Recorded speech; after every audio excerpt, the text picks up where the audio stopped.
अप्रैल 1975 का समय था।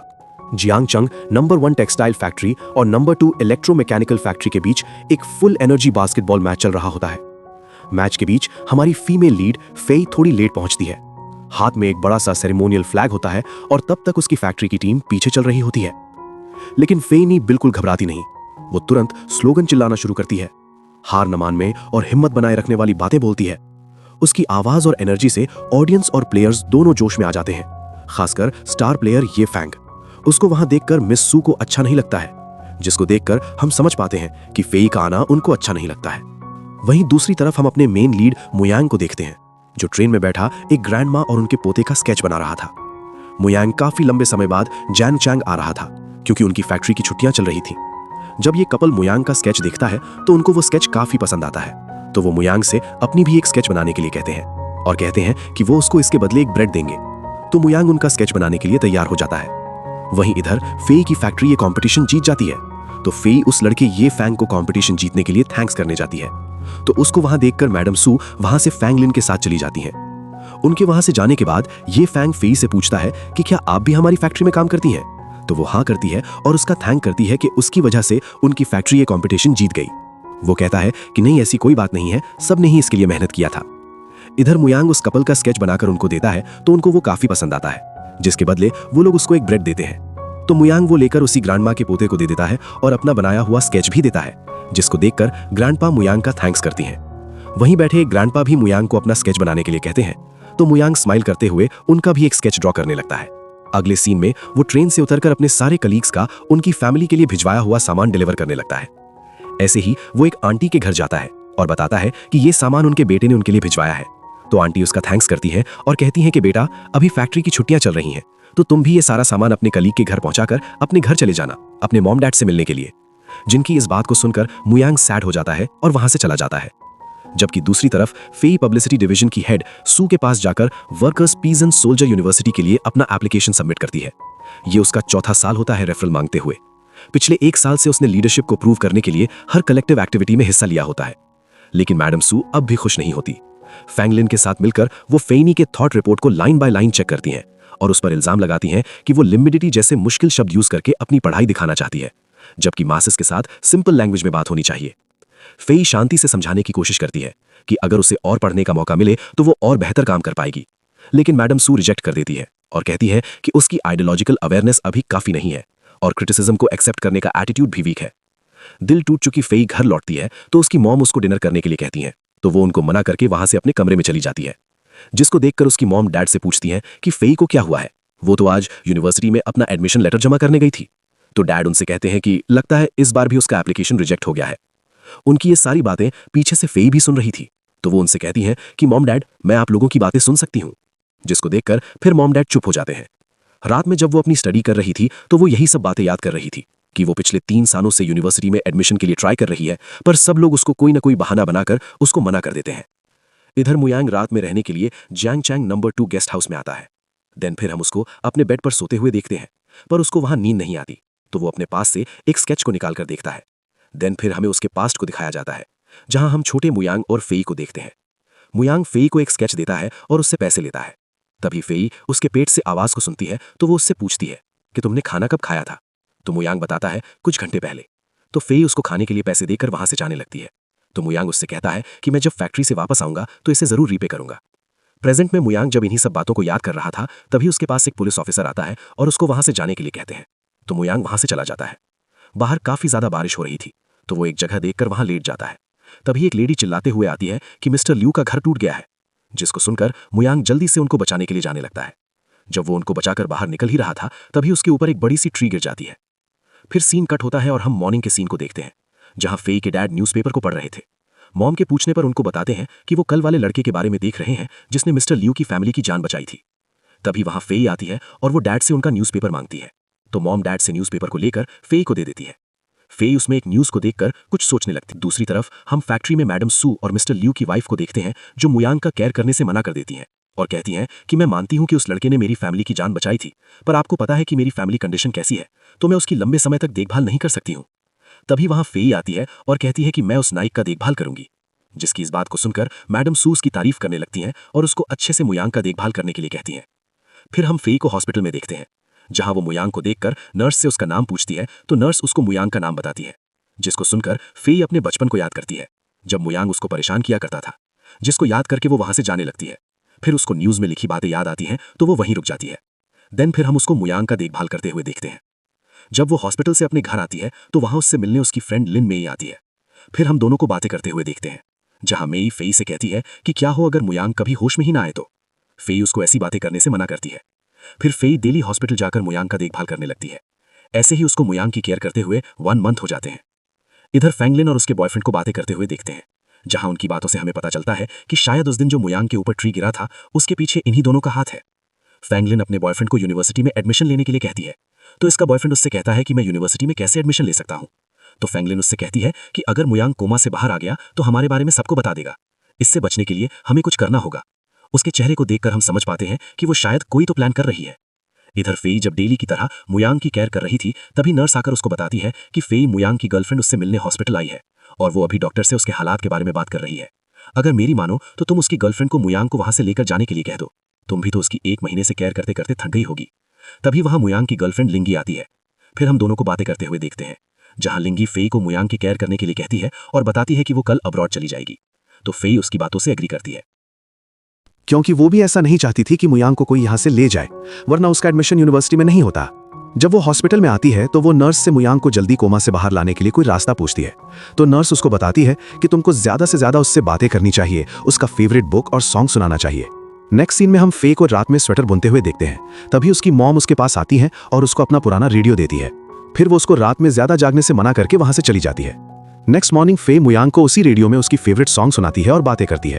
तभी वो रेडियो बंद हो जाता है, जिसको देखकर फेई को काफी गुस्सा आता है।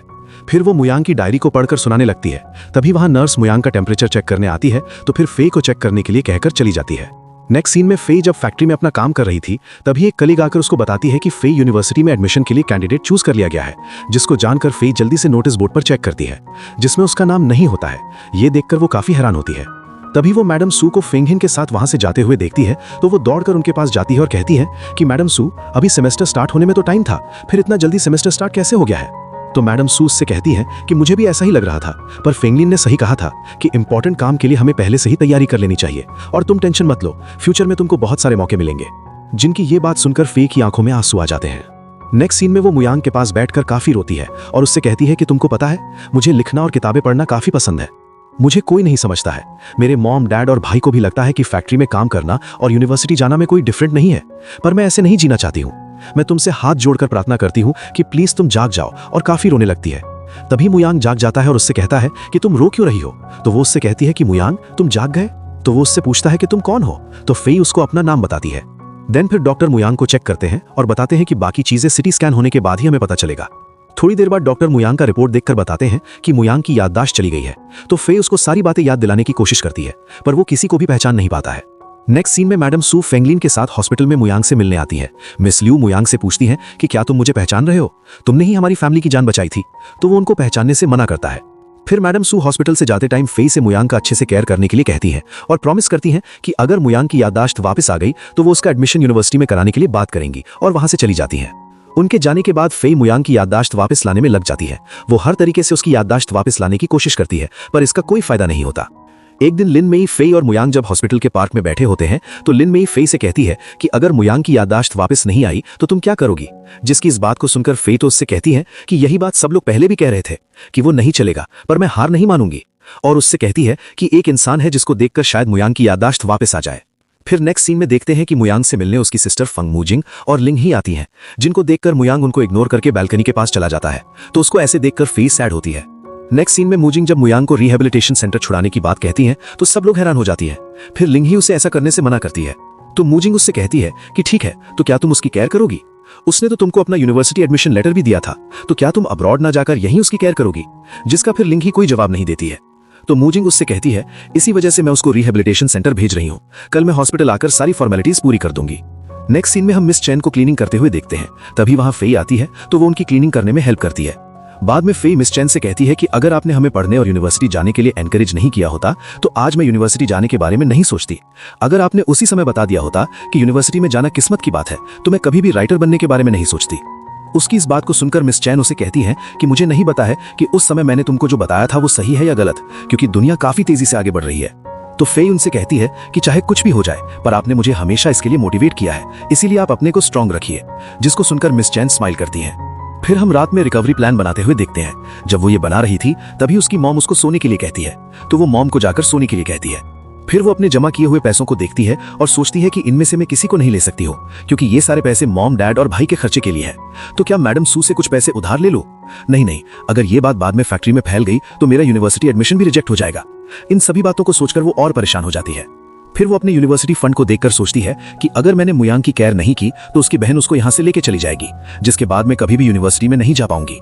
इन सभी बातों को सोचकर वो अपने फंड से कुछ पैसों को मुयांग की केयर के लिए निकाल लेती है। फिर हम मॉर्निंग में हॉस्पिटल के सीन को देखते हैं, जहां मुयांग हॉस्पिटल के विंडो पर चढ़ा होता है, क्योंकि वो मूजी के साथ नहीं जाना चाहता था। जिसको सारी नर्सेज विंडो से नीचे उतरने के लिए कहती है, तो वो उनको फेई को बुलाने के लिए कहता है।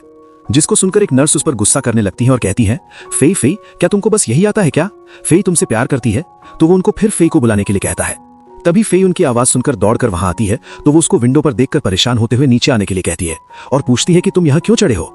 तो मुयांग उसको मूजी को दिखाते हुए कहता है कि वो मुझे अपने साथ ले जाना चाहती है, पर मैं उसको नहीं जानता हूँ। मुयांग की इस बात को सुनकर मूजी को काफी बुरा लगता है, तो वो वहां से बाहर चली जाती है। उसके बाहर आने के बाद फेई हेड नर्स को मुयांग को देखने के लिए कहकर उसके पीछे जाती है, तो वो मूजी को रोते हुए देखती है।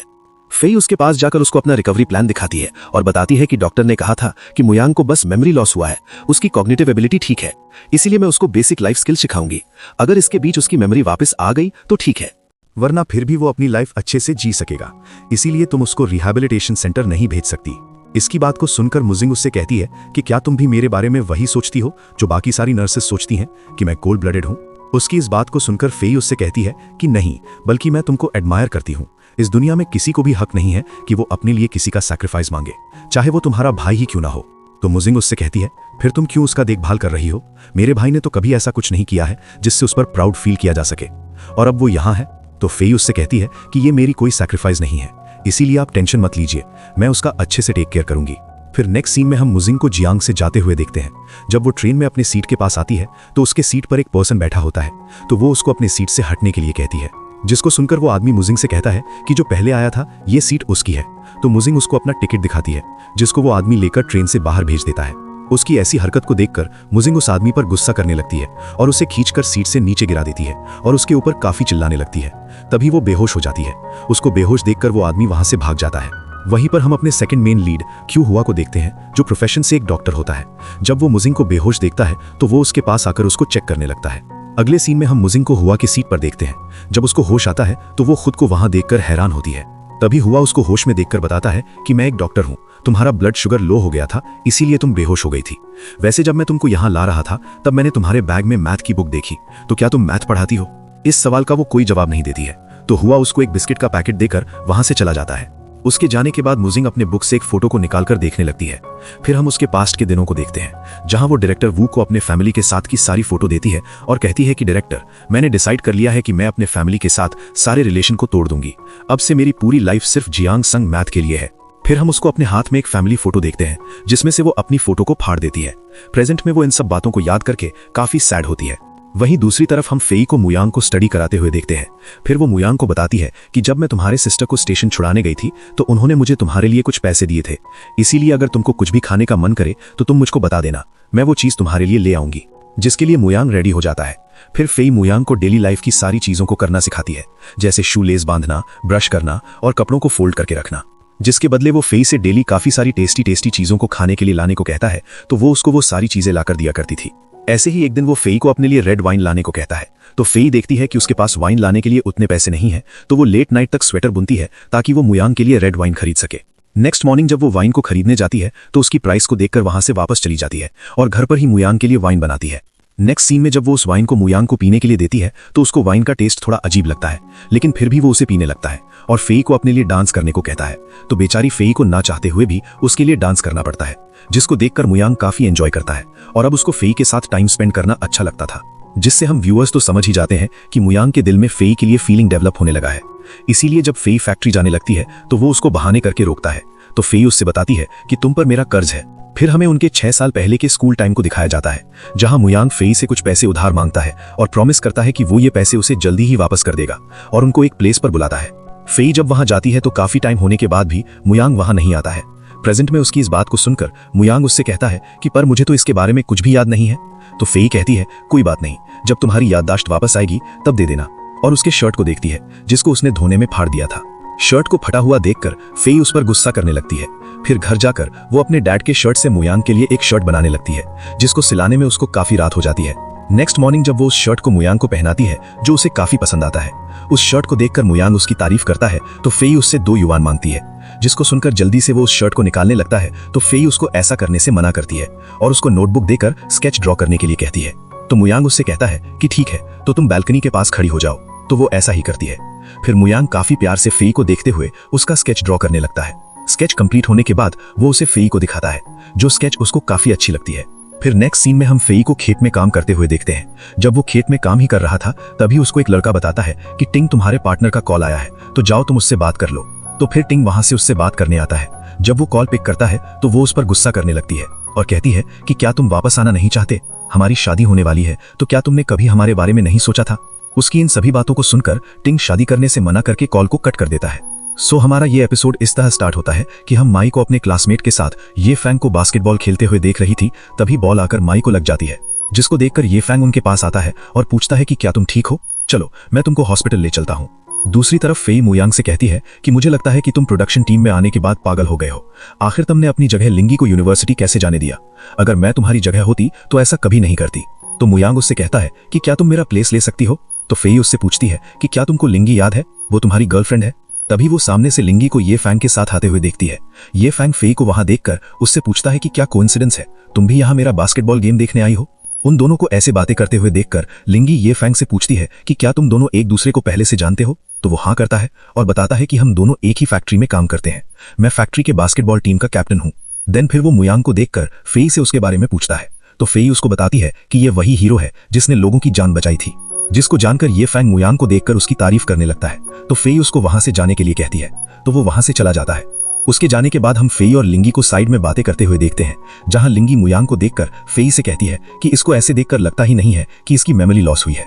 तो फेई उससे कहती है वो बस अपने पास्ट को भूला है, बाकी वो लाइफ की काफी चीजों को सीख रहा है। मेमोरी लॉस के अलावा वो नॉर्मल पर्सन है, अगर तुम उससे डेली मिलोगी तो शायद उसकी मेमोरी भी जल्दी ही वापस आ जाएगी। फेई की इस बात को सुनकर वो उस पर गुस्सा करने लगती है और कहती है कि तुम उसके लिए अपनी फ्यूचर सैक्रिफाइस कर सकती हो, पर मैं उसके लिए अपने ड्रीम को नहीं छोड़ सकती। और मैं तुमको बता दूं कि मैं उसकी गर्लफ्रेंड नहीं हूं, तो नेक्स्ट टाइम से तुम मुझे इसके बारे में कभी बात मत करना। और वहां से चली जाती है। उसके जाने के बाद फेई मुयांग को देखकर काफी सैड होती है कि कैसे कोई भी उसकी केयर करना नहीं चाहता है। फिर वो मुयांग को उसके ग्रैंडमा के घर जाती है ताकि वहां जाकर उसको अपना चाइल्डहुड याद आए, और ये काम करता भी है। मुयांग जब एक छोटे बच्चे को देखता है तो उसको अपने बचपन की कुछ मेमोरी याद आती है। तभी वो एक बच्चे को ट्री से गिरते हुए देखकर उसको बचा लेता है। तो उस बच्चे की मॉम मुयांग को उसे बचाने के लिए थैंक्स करती है और वहां से चली जाती है। देन फिर हम फेई को मुयांग को मैडम सू के सामने ये नाटक करने के लिए कहते हुए देखते हैं कि उसकी मेमोरी वापस आ गई है, जिसके लिए मुयांग मना करता है, तो वो इसके बदले उसको आइसक्रीम खिलाने का प्रॉमिस करती है, जिसको सुनकर फिर वो ये एक्टिंग करने के लिए रेडी हो जाता है। नेक्स्ट डे हम मुयांग को मैडम सू के सामने देखते हैं, जहां मैडम सू मुयांग को ठीक देखकर फेई की काफी तारीफ करती हैं और कहती हैं कि कल मैं तुम्हारे लिए यूनिवर्सिटी में एडमिशन की बात करूंगी, जिसको सुनकर फेई काफी हैप्पी होती है। तो वही फैंग लिन को ये सुनकर अच्छा नहीं लगता, क्योंकि वो फेई को यूनिवर्सिटी में नहीं जाने देना चाहती थी। फिर सब लोग मुयांग के साथ में फोटो क्लिक करते हैं। घर जाते टाइम फेई मुयांग को आज के लिए थैंक्स करती है और उसको एक आइसक्रीम लाकर देती है। इसके बाद जब वो लोग घर जा रहे थे तभी मुयांग एक शॉप पर पियानो को देखता है, तो वो उसे बजाने के लिए शॉप के अंदर चला जाता है। देन जब वो पियानो को प्ले करता है तो उसको वो प्ले करना नहीं आता, जिसको देखकर फेई उसको बताती है कि जब तुम मुझे अपने ग्रैंडमा से मिलाने अपने घर ले गए थे तो उस टाइम मैंने तुम्हारे घर ऐसे ही एक पियानो को देखा था, पर बाद में वो पियानो तुम्हारी ग्रैंडमा ने स्कूल में डोनेट कर दिया था। फिर दोनों साथ में उस पियानो को प्ले करने लगते हैं। तभी मुयांग को अपने पास्ट का कुछ फ्लैशबैक याद आता है। इधर फैंग लिन मैडम सू के पास आती है और उनसे पूछती है कि मैडम सू क्या आप सच में फेई के एडमिशन के लिए यूनिवर्सिटी में बात करने वाली हैं? पर यूनिवर्सिटी एडमिशन के लिए तो कैंडिडेट पहले ही सेलेक्ट कर लिए गए हैं। तो मैडम सू कहती है कि फेई ने इसके लिए बहुत हार्ड वर्क किया है, तो मैं सोच रही हूँ कि तुम्हारे बॉयफ्रेंड को ही नेक्स्ट ईयर एडमिशन कराऊंगी, इस बार फेई को एडमिशन लेने दूं, क्या तुमको इससे कोई प्रॉब्लम है? तो वो मना करती है। इधर फेई लिन मेई से मिलने उसकी फैक्ट्री आती है, जहाँ लिन मेई वेटर का काम कर रही थी। फेई को वहाँ देखकर वो पूछती है कि तुम यहाँ क्यों हो, क्या कोई गुड न्यूज है? तो फेई उसको बाहर ले जाती है और बताती है कि उसका एडमिशन यूनिवर्सिटी में होने वाला है, जिसको सुनकर लिन मेई उसके लिए काफी खुश होती है। थोड़ी देर बाद जब लिन मेई अपने घर आती है तो उसकी मॉम उसको खाना बनाने के लिए कहती है, क्योंकि उनका मानना था कि शादी के बाद लड़की फैमिली का पार्ट नहीं होती है। उनकी ऐसी सोच से लिन मेई को काफी बुरा लगता है, तो वो जल्दी से कॉल सेंटर जाकर टिंग को कॉल करती है और उसको जल्दी से यहाँ आने के लिए कहती है और बताती है कि वो अपनी फैमिली के साथ नहीं रहना चाहती। तो टिंग उसको वापस आने से मना करता है और उससे कोई दूसरा बॉयफ्रेंड खोजने के लिए कहकर कॉल कट कर देता है। उसके ऐसे बिहेवियर से लिन मेई को काफी बुरा लगता है, तो वो वहीं रोने लगती है। जबकि दूसरी तरफ हम हॉस्पिटल के सीन को देखते हैं, जहां फेंग लिन और उसका बॉयफ्रेंड मू यांग पर नजर रखे होते हैं। बॉयफ्रेंड के पूछने पर फेंग लिन उसको बताती है कि मुझे बिलीव है कि इसकी मेमोरी वापस नहीं आई है, जिसका मतलब है कि फेई मैडम सू को धोखा दे रही है। जिस बात को कंफर्म करने के लिए उसका बॉयफ्रेंड मू यांग के सामने एक पेशेंट बनकर जाता है और गिरने की एक्टिंग करता है, जिसको देखकर मू यांग उसको उठाता है, जिससे बॉयफ्रेंड कंफर्म हो जाता है कि मू यांग को कोई भी मेमोरी याद नहीं आई है। तो वो ये बात फेंग लिन को बताता है।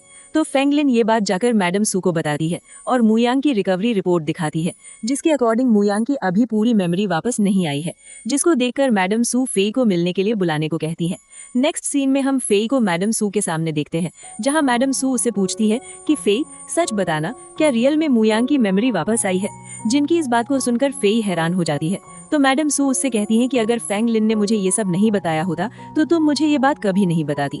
उनकी इन सभी बातों को सुनकर फेई उनसे इसके लिए माफी मांगती है और बताती है कि हाँ, ये बात सच है कि मू यांग की पूरी मेमोरी वापस नहीं आई है, पर कुछ कुछ बातें उसको याद आ रही हैं और मुझे यकीन है कि बहुत जल्द उसकी पूरी मेमोरी भी वापस आ जाएगी।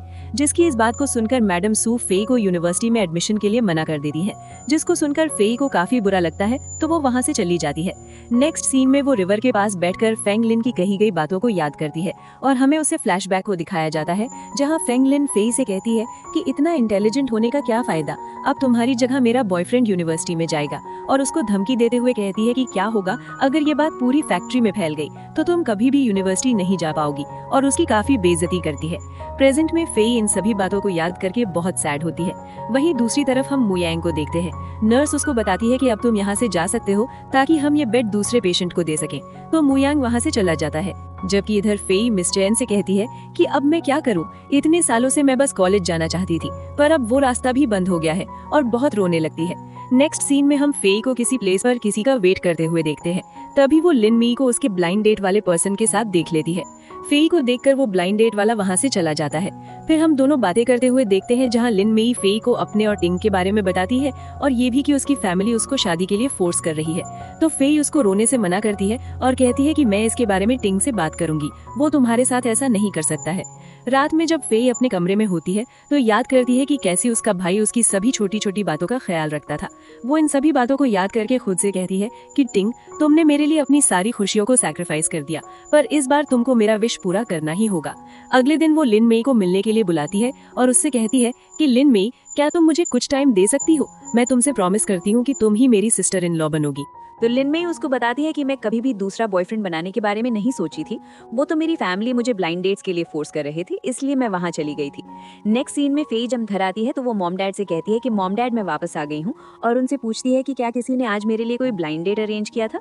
तो मॉम हाँ करती है और बताती है कि पर मैंने उसको मना कर दिया क्योंकि तुम अभी कॉलेज जाना चाहती हो, इसलिए हम तुमको इसके लिए फोर्स नहीं करना चाहते हैं, और वैसे भी जब तक तुम खुश हो हमें कोई प्रॉब्लम नहीं है। तो फेई उनसे कहती है कि मॉम डैड मैं ब्लाइंड डेट पर जाने के लिए रेडी हूँ, बट मेरी 2 कंडीशंस है। पहली, उसके लड़के के पास एक घर हो, और दूसरा वो 30 से कम एज का हो और वो देखने में डिसेंट लगे। जिसके इस कंडीशन को सुनकर मॉम डैड उससे कहते हैं कि क्या हमारे पास कोई और चॉइस नहीं है, तो वो साफ मना कर देती है। तो मॉम उससे कहती है कि ठीक है, मैं कल की तुम्हारे लिए एक ब्लाइंड डेट अरेंज कर दूंगी, जिसके लिए फेई रेडी हो जाती है। नेक्स्ट डे वो अपने ब्लाइंड डेट पर जाती है, जहाँ मिस लियू फेई को देखकर उसकी तारीफ करती है कि तुम आज काफी प्रीटी लग रही हो, और उसको उसके ब्लाइंड डेट वाले लड़के से मिलाती है, जो लड़का ये फैंग होता है। फिर मिस लियू फेई को उसके बारे में बताती है और उनको बात करने के लिए अकेला छोड़कर वहां से चली जाती है। वहीं दूसरी तरफ मू यांग एक लड़की का स्केच बना रहा था। तभी उसके पास नर्स आती है और उसके स्केच को देखकर मू यांग से कहती है कि मैं ऑलवेज देखती हूँ कि तुम इसी लड़की का स्केच बनाते रहते हो, आखिर ये लड़की कौन है? तो मू यांग उसे कहता है कि मुझे नहीं पता, मैं बस इसको अपने ड्रीम में देखता हूँ। उसकी इस बात को सुनकर नर्स कहती है कि अगर ऐसी बात है तो जरूर ये लड़की तुम्हारे लिए इंपॉर्टेंट होगी। जिसकी इस बात को सुनकर मू यांग उससे फेई के बारे में पूछता है, तो नर्स उसे कहती है कि तुम्हारे साथ उसका कोई रिलेशन नहीं है, इसीलिए उसको डेली तुमसे मिलने आने की कोई जरूरत नहीं है। तो मुयांग उससे फेई को बुलाने के लिए कहता है। वहीं दूसरी तरफ हम फेई और ये फैंग को देखते हैं जो अपने पसंद नापसंद के बारे में बातें कर रहे थे। तो ये फैंग फेई से पूछता है कि तुमको क्या करना पसंद है। तो फेई उसको बताती है कि मुझे किताबें पढ़ना काफी पसंद है। तो ये फैंग कहता है और मुझे भी। फिर दोनों वहां से मूवी देखने जाते हैं। देन जब दोनों मूवी देख रहे थे तो ये फैंग उस मूवी को देखकर सोने लगता है। मूवी एंड होने के बाद जब दोनों जा रहे थे तो ये फैंग उससे कहता है कि ये मूवी काफी बोरिंग थी। उसी टाइम वहाँ फेई की मॉम आ जाती है और ये फैंग को अपने साथ घर चलने के लिए कहती है। तो ये फैंग उनके साथ घर जाता है।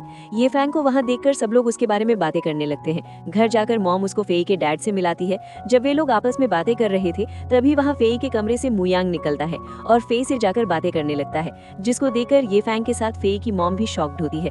फिर दोनों के बीच हर चीज को लेकर कंपटीशन होने लगता है, जिसको देखकर डैड मॉम के पास जाकर दोनों के बारे में बातें करने लगते हैं।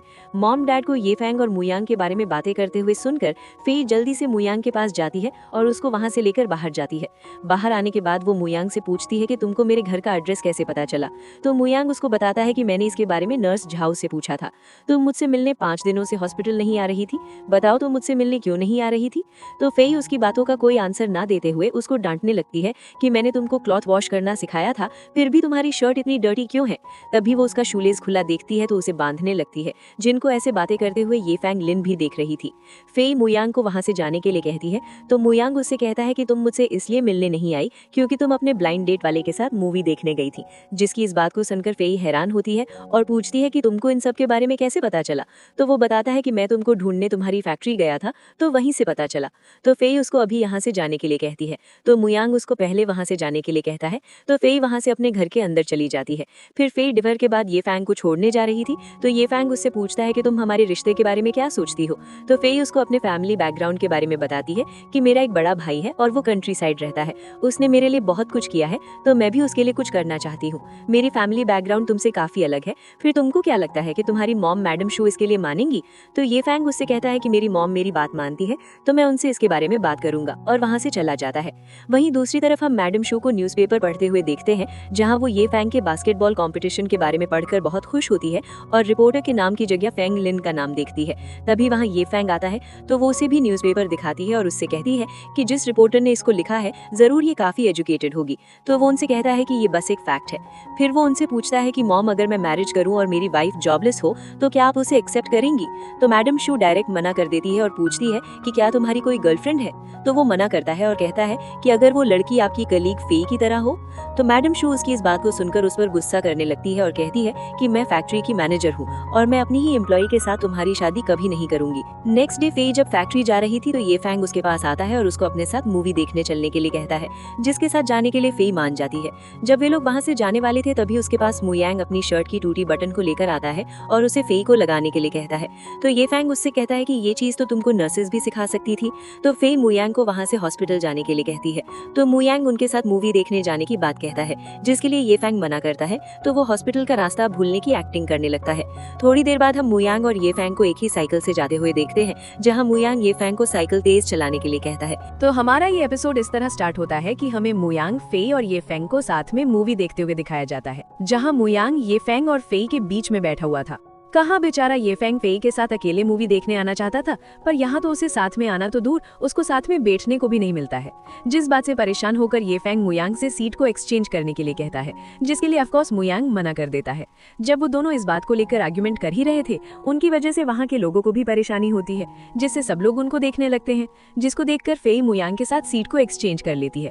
थोड़ी देर बाद फेई उस मूवी से बोर होकर वहीं बैठे बैठे सो जाती है, तो मुयांग उसके हेड को अपने शोल्डर पर रख लेता है और सब लोग मूवी को देखने लगते हैं। मूवी एंड होने के बाद मुयांग फेई को घर छोड़ने के लिए कहता है, तो ये फैंग उसको इसके लिए मना कर देता है और कहता है कि मैं फेई को छोड़ दूंगा, और दोनों वहां से चले जाते हैं, जिनको साथ में देखकर मुयांग को अच्छा नहीं लगता है। इधर ये फैंग और फेई जब जा रहे थे तो फेई ये फैंग को उसके मूवी टिकट के पैसे वापस करती है, जिसको देखकर ये फैंग उससे कहता है कि क्या तुमको नहीं लगता है कि मुयांग की मेमोरी लॉस के बाद वो हर छोटी छोटी चीज के लिए तुम्हारे पास आता है। तो फेई उसे कहती है कि वो इसलिए क्योंकि अभी मैं उसकी टेक केयर कर रही हूँ। तो उसकी इस बात को सुनकर ये फैंग उससे कहता है कि क्या तुमको नहीं लगता है कि अगर ऐसा ही चलता रहा तो वो तुम्हारे लिए ठीक नहीं होगा। वो अपनी डेली लाइफ की छोटी छोटी चीजों को भी भूल जाता है।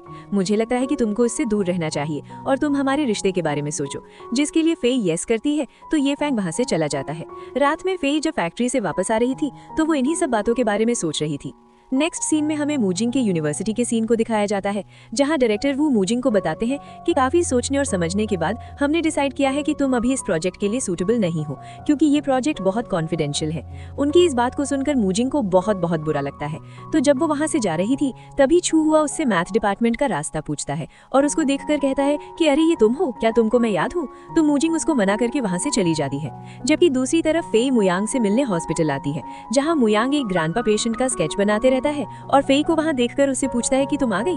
तो फेई उसको बताती है कि मैंने आज फैक्ट्री से छुट्टी ली है, तो चलो हम साथ में मूवी देखने चलते हैं और तुम्हारे लिए कुछ नए कपड़े भी बाय करेंगे।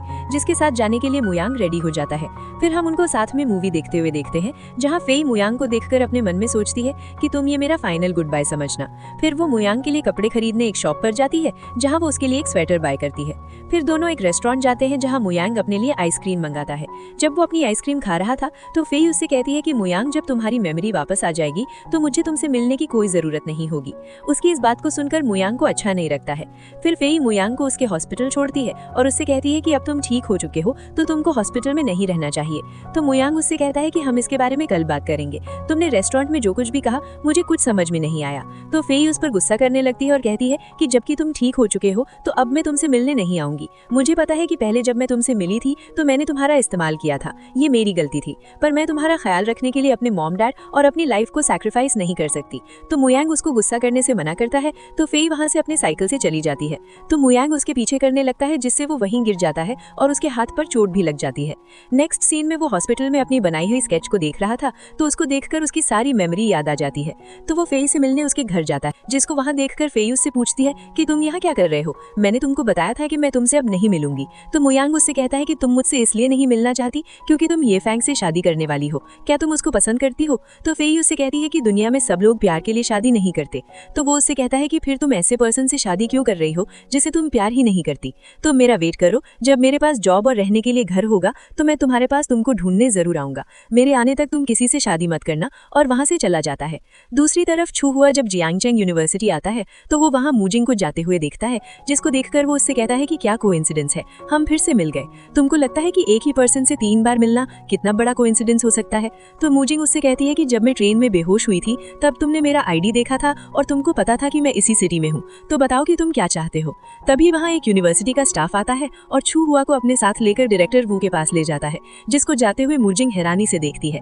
वहीं दूसरी तरफ मुयांग अपने अंकल प्रेसिडेंट फू से मिलने उनके वर्क प्लेस पर जाता है और उनको अपना स्केच बुक दिखाता है, जिसको देखकर प्रेसिडेंट फूज की तारीफ करने लगते हैं। तो मुयांग उनसे एक जॉब मांगता है, तो वो उसे एक कॉमिक ड्रॉ करने की जॉब देते हैं।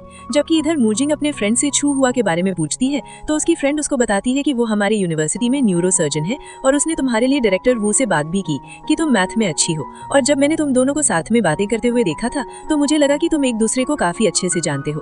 तो मूजिंग मना करती है और कहती है कि तुम जाओ, मैं अपना सामान डिपार्टमेंट में भूल गई हूँ तो मैं उसे लेकर आती हूँ। तो उसकी फ्रेंड वहाँ से चली जाती है। उसके जाने के बाद मूजिंग छू हुआ से मिलने मैथ डिपार्टमेंट आती है और उससे माफी मांगती है कि उसने उसे गलत समझ लिया था, और उसको साथ में लंच के लिए पूछती है, जिसके लिए छू हुआ उसके साथ जाने के लिए रेडी हो जाता है और दोनों वहाँ से चले जाते हैं। थोड़ी देर बाद हम उनको साथ में रेस्टोरेंट में बैठे हुए देखते हैं, जहाँ मूजिंग फेई से फिर से गलत समझने के लिए माफी मांगती है और पूछती है कि तुमने मेरे लिए डायरेक्टर वू से क्या बातें की।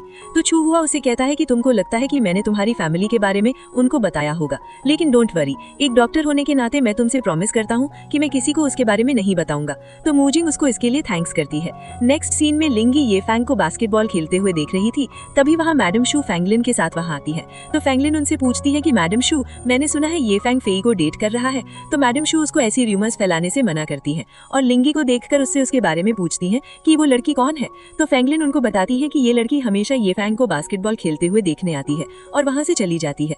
उसके जाने के बाद मैडम शू लिंगी के पास जाती है और उससे उसका न्यूज़पेपर मांगती है, जिसमें ये फैंग का फोटो था। उस न्यूज़पेपर में रिपोर्टर के नाम की जगह उसका नाम देखकर वो उससे पूछती है कि क्या तुम्हारा नाम लिंगी है। तो वो हाँ करती है, जिसको सुनकर मैडम शू स्माइल करती है, जिससे हम व्यूअर्स समझ पाते हैं कि उनको लिंगी पसंद आ चुकी है। जबकि दूसरी तरफ मुयांग अपने रहने के लिए डायरेक्टर गाओ से एक रूम की बात करता है। तो डायरेक्टर गाओ इसके बारे में मैडम शू से कॉल करके पूछता है, जिसके लिए मैडम शू रेडी हो जाती है।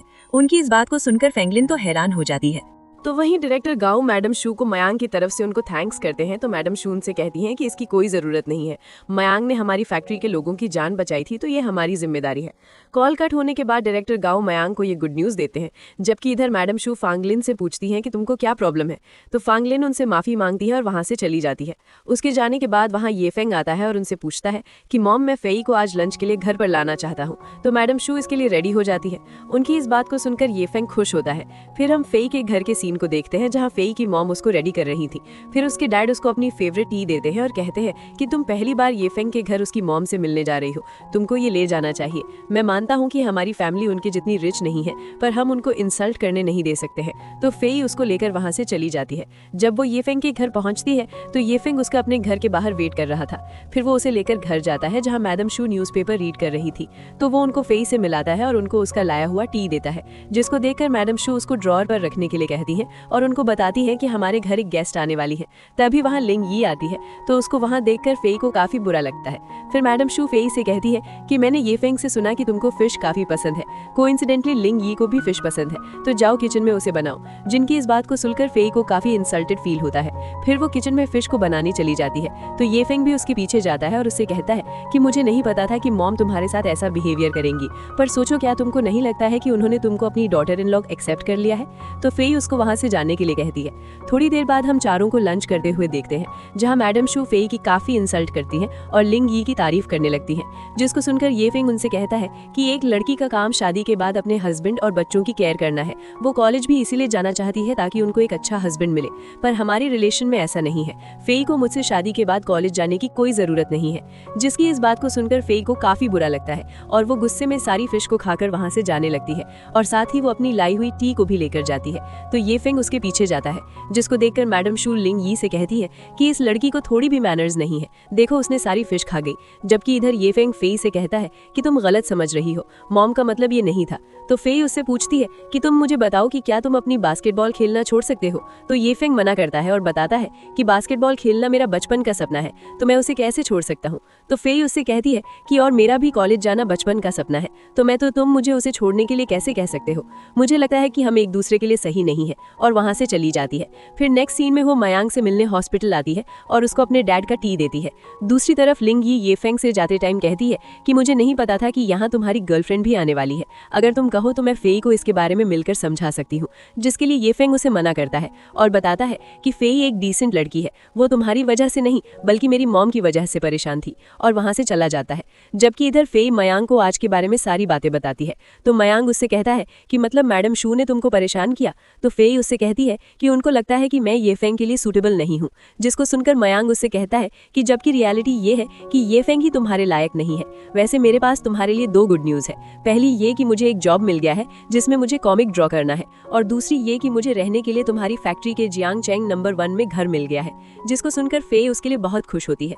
तो वो उससे कहता है कि फेई, जब मैं काम करने लगूंगा तो तुम मेरे साथ आकर रह सकती हो। जिसके लिए फेई मना करती है और कहती है कि मैं तुम्हारे घर में कैसे रह सकती हूँ। तो मयांक उससे कहता है कि मैं एक लड़का हूँ, मैं कहीं भी रह सकता हूँ, पर तुम्हारे लिए ये चीजें आसान नहीं है। तो फेई उसको इसके लिए मना करती है और उसको अपना ख्याल रखने के लिए कहकर वहां से चली जाती है।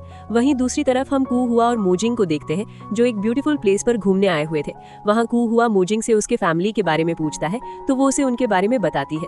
फिर दोनों वहां से चले जाते हैं। जबकि इधर सैंडिंग मैडम शू को मयांक के खिलाफ भड़का रही थी और उनको उसे यहाँ लाने से मना करती है, जिसको सुनकर मैडम शू कुछ सोचने लगती है। वहीं दूसरी तरफ हम ये फेंग को अपनी बास्केटबॉल की प्रैक्टिस करते हुए देखते हैं। जबकि इधर मैडम शू फांग लिन की बातों में आकर मयांक को घर देने से मना कर देती है। जब वो उनसे रीजन पूछता है तो वो उससे कहती है कि अब कुछ भी नहीं हो सकता है, तुम एक हीरो हो तो तुमको लोगों के बारे में पहले सोचना चाहिए। अगर तुमको घर चाहिए तो तुमको मुझे कल तक अपना मैरिज सर्टिफिकेट दिखाना होगा। वहीं दूसरी तरफ फेई जब जा रही थी तो ये फेंग उससे मिलने आता है। तो फेई उससे कहती है कि तुम यहाँ क्या कर रहे हो, मैंने तुमको पहले ही बता दिया था कि हम एक दूसरे के लिए सूटेबल नहीं है। तो ये फेंग उस पर गुस्सा करने लगता है और कहता है कि तुम्हारी वजह से मैंने अपनी मॉम से आर्ग्यूमेंट किया और लिंग यी को रिजेक्ट भी कर दिया था, तो तुम बताओ कि तुम क्या चाहती हो। तो फेई उससे कहती है कि चलो मैं तुमसे एक बात पूछती हूँ, शादी के बाद अगर मैं कॉलेज जाना चाहूँ तो क्या तुम मुझे सपोर्ट करोगे। जिसकी इस बात को सुनकर ये फेंग उस पर गुस्सा करने लगता है और उसके साथ बदतमीजी करने से बात करता है। तभी वहाँ मयांक आ जाता है, जिसको वहाँ देखकर ये फेंग मयांक से कहता है कि तुम यहाँ क्या कर रहे हो। तो मयांक फेई को अपने साथ चलने के लिए कहता है, जिसको सुनकर ये फेंग फेई को उसके साथ जाने से मना करता है और उसको धमकी देता है कि अगर तुम इसके साथ गई तो तुमको इसके लिए बहुत रिग्रेट होगा। जिसको सुनकर फेई मयांक के साथ उसके साइकिल पर चली जाती है, जबकि इधर ये फेंग चिल्लाता रह जाता है। फेई जब मयांक के साथ जा रही थी तो वो ये फेंग की बातों को सोच रही थी, जिसको ऐसे देखकर मयांक उसको अच्छा फील कराने के लिए एक ब्यूटीफुल प्लेस पर ले जाता है जहाँ काफी सारे फ्लावर्स होते हैं। वहाँ आकर फेई उससे कहती है कि सच कहूँ तो मैंने कभी शादी के बारे में अच्छे से नहीं सोचा था, वैसे तुम फैक्ट्री क्यों गए थे? तो मयांक उसको बताता है कि मैडम शू ने मुझे घर देने से मना कर दिया है। तो फेई को इसका रीजन पूछने पर मयांक उसको बताता है कि वो पहले मैरिड कपल को फर्स्ट प्रायोरिटी दे रही है। जिसकी इस बात को सुनकर फेई उससे कहती है कि मेरे पास तुम्हारे इस प्रॉब्लम का सलूशन है, चलो हम कल शादी कर लेते हैं। जिसकी इस बात को सुनकर मयांक तो उसको हैरानी से देखने लगता है। फिर वो भी शादी के लिए रेडी हो जाता है और उसे प्रॉमिस करता है कि वो उसे कभी कॉलेज जाने के लिए मना नहीं करेगा और उसे लेकर उसके घर छोड़ने जाता है। जहां जाकर फेई उसको अपनी शादी मॉम डैड से अभी के लिए सीक्रेट रखने की बात करती है और कहती है कि मैरिज सर्टिफिकेट मिलने के बाद हम उनको बताएंगे। तो मयांक उसकी बातों से अग्री करता है। तो फेई उसको कल चलकर मैरिज सर्टिफिकेट लेने के लिए कहती है और वहां से चली जाती है। नेक्स्ट सीन में हम मैडम शू को शॉकिंग वे में बोलते हुए देखते हैं कि क्या तुम शादी कर रहे हो? तो हमारी ये एपिसोड इस तरह स्टार्ट होता है कि फेई मैडम शू को बताती है कि वो मयांक से मैरिज करने वाली है और उनको अपनी मैरिज रजिस्ट्रेशन के लिए एक लेटर जारी करने के लिए कहती है। जिसको इस बात को सुनकर मैडम शू से कहती है कि मुझसे होप है कि तुम और ये फेंग फ्यूचर में भी अच्छे कलीग रहोगे। तो फेई उनसे कहती है कि हाँ, ये फेंग ने ही मुझे ये फील करवाया कि मेरे लिए कौन सूटेबल पार्टनर है और हमें अपने लेवल से ऊपर का ड्रीम नहीं देखना चाहिए। तो मैडम शू से कहती हैं कि तुम्हारे जैसे यंग जनरेशन को लव के बारे में एक्सपीरियंस की कमी होती है, अगर तुम्हारे सोच मैच होते हैं तो आप दोनों अच्छे पार्टनर बन सकते हैं। तो फेई उनसे अपने लेटर के बारे में पूछती है, जिसके लिए मैडम शू उसको यस कर देती हैं कि मैं इसे तुम्हारे लिए इशू कर दूंगी। नेक्स्ट सीन में फेई मयांक से मिलने हॉस्पिटल आती है। जहां मयांक नहीं था तो वो उसके बारे में नर्स जो से पूछती है। तो नर्स बताती है कि वो मॉर्निंग में ही कहीं चला गया था और अभी तक वापस नहीं आया है। जबकि दूसरी तरफ हम मयांक को फेई के घर पर देखते हैं, जहां वो मॉम डैड को बताता है कि वो फेई से जल्दी शादी करने वाला है। जिसको सुनकर मॉम डैड दोनों हैरान हो जाते हैं। थोड़ी देर बाद जब फेई घर आती है तो मॉम डैड उससे पूछते हैं कि क्या ये बात सच है कि तुम दोनों शादी कर रहे हो? उनकी इस बात को सुनकर फेई मयांक पर गुस्सा करने लगती है और कहती है कि हमने कल ये डिसाइड किया था कि हम इसे सीक्रेट रखेंगे, फिर तुमने इनको बताया क्यों? जिसको सुनकर मॉम डैड दोनों को अपने साथ ले जाकर उनसे पूछताछ करने लगते हैं। मॉम फेई से कहती है कि तुम बचपन से ही समझदार रही हो, पर जब तुम्हारी मैरिज की बात आई तो तुम बेवकूफ़ी कर रही हो और एक ऐसे पर्सन से मैरिज करने जा रही हो जिसका ऑलरेडी मेमोरी लॉस हो चुका है, और उनको शादी करने से मना कर देती है। जबकि दूसरी तरफ यही सेम बात डैड भी मयांक से कहते हैं कि तुम्हारे पास ना घर है ना सूटेबल जॉब, तो तुम फेई से मैरिज कैसे कर सकते हो, और वो भी उसको इसके लिए मना कर देते हैं। फिर नेक्स्ट सीन में फेई मयांक पर गुस्सा करती है उसको मॉम डैड को ये बात बताने के लिए, जिसको सुनकर मयांक उससे कहता है कि मैं बस मैरिज से पहले अपने एल्डर का आशीर्वाद लेना चाहता था, मेरे मॉम डैड यहाँ नहीं है इसलिए मैं तुम्हारे पेरेंट्स से मिलने चला गया, और मुझे ये बात समझ नहीं आ रहा है कि आखिर हमें अपनी मैरिज को उनसे छुपाना क्यों है, तुम उनको बता क्यों नहीं देती कि तुम ये सारी अपने और टिंग के लिए कर रही हो। तो फेई उससे कहती है कि अगर उनको ये पता चला तो उनको काफी बुरा लगेगा। जिसको सुनकर मयांक उससे कहता है कि अगर ऐसी बात है तो मैं ही इसे ठीक करूंगा, और दोनों वहां से चले जाते हैं। जबकि दूसरी तरफ ये फेंग मैडम शू से पूछता है कि मॉम, मैंने सुना है कि फेई मयांक से मैरिज कर रही है और आपने उनके मैरिज के लिए लेटर भी जारी किया है। तो मैडम शू उससे कहती हैं कि इससे तुम्हारा कोई लेना देना नहीं है, तुम बिल्कुल बेवकूफ हो, तुमसे इंटेलिजेंट तो फेई है जिसको ये पता है कि तुम दोनों एक दूसरे के लिए सही नहीं हो, इसलिए तुम उसको परेशान करना बंद करो और लिंग यी को लेकर मूवी दिखाने जाओ। जिसको सुनकर ये फेंग वहां से चला जाता है। फिर हम मूजिंग और उसकी फ्रेंड को देखते हैं, जहां फ्रेंड मूजिंग को अपने साथ कल मूवी देखने के लिए कहती है, जिसके लिए मूजिंग रेडी हो जाती है। इधर मॉम डैड फेई की मैरिज को लेकर परेशान होते हैं। मॉम डैड से कहती है कि आखिर फेई मयांक को कैसे पसंद कर सकती है। तो डैड उनसे कहते हैं कि पता नहीं, पर मुझे लगता है कि कुछ तो गड़बड़ है, क्योंकि वो पहले की तरह नहीं रही है। जिनकी इस बात को सुनकर मॉम कुछ सोचने लगती है। नेक्स्ट सीन में कू हुआ मूजिंग से मिलने उसके डिपार्टमेंट आता है और उसको अपने साथ वॉक पर चलने के लिए कहता है। तो मूजिंग उसके वॉक पर जाती है, जहां कू हुआ मूजिंग को अपने साथ शादी करने के लिए पूछता है। जिसको सुनकर मूजिंग थोड़ा हैरान होती है और मैरिज के लिए उसको यस कर देती है, जिसको सुनकर कू हुआ खुश होता है। जबकि दूसरी तरफ डैड मिस्टर लियू के साथ चेस गेम खेल रहे थे, तभी वहां मयांक आता है। तो डैड वो ये गेम उसकी वजह से हार जाते हैं, तो वो मिस्टर लियू के साथ इसके लिए आर्ग्यूमेंट करने लगते हैं। जिसको सुनकर मयांक मिस्टर लियू के साथ गेम खेलने लगता है, और कंडीशन ये थी कि अगर मयांक ये गेम हारेगा तो वो मिस्टर लियू को एक चेस का पैकेट और 2 वाइन की बोतल देगा, पर अगर मिस्टर लियू हारेंगे तो वो 1 वीक तक मयांक को वाटरमेलन खरीद कर देंगे, जिसके लिए मिस्टर लियू मान जाते हैं। जबकि डैड मयांक को ऐसा करने से मना करते हैं, क्योंकि उनको ऐसा लग रहा था कि मयांक ये गेम हार जाएगा। तो मयांक उनसे कहता है कि अंकल, आप मुझ में बिलीव कीजिए, मैं नहीं हारूंगा। दूसरी तरफ फेई जब शॉप पर मॉम के लिए मेकअप का कुछ सामान बाय कर रही थी, तभी वहां लिन लिन मेई आती है और उससे कहती है कि ये सामान किस लिए है, क्या तुम्हारा रिलेशन ये फेंग के साथ इतना आगे बढ़ गया है। तो वो उसे बताती है कि मैंने उसे रिजेक्ट कर दिया है। जबकि इधर मयांग मिस्टर ल्यू को बहुत बार हरा देता है, जिसको देखकर सब लोग डैड की मयांग से तारीफ करने लगते हैं, जिसको सुनकर डैड को काफी खुशी होती है। जबकि दूसरी तरफ फेई लिन मेई से अपनी और मयांग के साथ मैरिज वाली बात बताती है। तो लिन मेई उस पर गुस्सा करने लगती है कि तुम एक ऐसे पर्सन से मैरिज कैसे कर सकती हो जिसका मेमोरी लॉस हुआ है। अगर मैं इसके लिए रेडी भी हो जाऊं फिर भी तुम्हारा भाई इसके लिए कभी अलाउ नहीं करेगा और उसको शादी करने से मना करती है। तो फेई उससे कहती है कि ये मैरिज मेरे भाई के लिए नहीं बल्कि मेरे अपने भी कुछ रीजन है, और अगर भाई की बात है तो तुम उनको इसके बारे में कुछ मत बताना। अगर तुमने उन्हें कुछ भी बताया तो मेरे लिए काफी प्रॉब्लम हो जाएगा, फिर मेरे पास मरने के अलावा कोई दूसरा ऑप्शन नहीं बचेगा। उसकी इस बात को सुनकर लिन मेई इस बात को टिंग से सीक्रेट रखने के लिए मान जाती है। जबकि दूसरी तरफ मयांग डैड को ये फेंग के बारे में सारी बातें बताता है कि फेई ने उसके साथ मैरिज करने से मना क्यों किया, जिसको सुनकर डैड ये फेंग पर गुस्सा करने लगते हैं और कहते हैं कि अगर मैं तुम दोनों के रिलेशन के लिए मान जाऊं तो क्या तुम मुझसे ये प्रॉमिस करोगे कि तुम फेई का हमेशा ख्याल रखोगे। तो मयांग इसके लिए तुरंत यस कर देता है, जिसको सुनकर डैड उससे काफी इंप्रेस होते हैं। नेक्स्ट सीन में मूजिंग डायरेक्टर वू को अपनी शादी का स्वीट देती है और उनको बताती है कि वो और कू हुआ जल्दी ही मैरिज कर रहे हैं, जिसको सुनकर डायरेक्टर वू उससे कहते हैं कि क्या तुमने इसके बारे में अच्छे से सोच लिया है और क्या तुम कू हुआ के बारे में सब कुछ जानती हो कि उसका पहला रिलेशन कैसे टूटा था। तो मूजिंग उनसे कहती है कि मेरे लिए ये सब उतना मायने नहीं रखता है, वो एक अच्छी फैमिली से बिलोंग करता है, मेरे लिए यही काफी है। ये कहकर वो वहां से चली जाती है। जबकि दूसरी तरफ फेई मयांग को अपना लाया हुआ मेकअप का सामान देती है और उससे कहती है कि जब तुम मेरी मॉम से मिलना तो ये उन्हें दे देना और कहना कि ये सामान तुमने उनके लिए खरीदा है, जिसके लिए वो यस करता है। फिर हम डैड को देखते हैं जो सबको अपनी बुक दिखाते हैं जिसको मयांग ने उनके लिए बनाया था। उसको देखकर सब लोग डैड की तारीफ करने लगते हैं। तभी वहाँ मयांग फेई के साथ आता है तो डैड उनको ऊपर जाने के लिए कहते हैं, जिनको इतने अच्छे से बातें करते हुए देखकर फेई शॉक्ड होती है कि भला ये दोनों कब इतना क्लोज आ गए। और जब वो उसके साथ घर जाती है तो वहाँ मयांग से पूछती है कि आखिर डैड तुमसे इतने अच्छे से बात क्यों कर रहे थे। तभी वहाँ डैड आते हैं और फेई से पूछते हैं कि बेटा तुम मुझसे सच बताना कि तुम इससे शादी क्यों करना चाहती हो। तो वो कहती है क्योंकि मयांग मुझे और मेरे ड्रीम का रिस्पेक्ट करता है, जिसको सुनकर डैड उससे कहते हैं कि मुझे बस इतना ही जानना था, अब देखते हैं तुम्हारी मॉम इसके लिए रेडी होती है या नहीं। फिर हम मॉम को देखते हैं, जब वो घर आ रही थी तो सारे नेबर्स उनसे मयांग की तारीफ करते हैं और उनसे मैरिज की स्वीट्स मांगते हैं, जिसको सुनकर मॉम उनसे कहती है कि मयांग मेरा सन इन लॉ नहीं है। और जब वो घर आती है तो दोनों से पूछती है कि ये सब किसने किया है, तो दोनों कहते हैं कि वो उन्होंने किया है।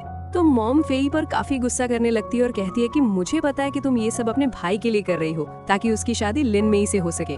तो फेई उनसे कहती है कि मॉम ऐसी बात नहीं है, अगर ये सिर्फ भाई के लिए होता तो मैं ये फेंग से भी मैरिज कर सकती थी, पर ये भाई के लिए नहीं है, मेरे अपने भी कुछ रीजन है।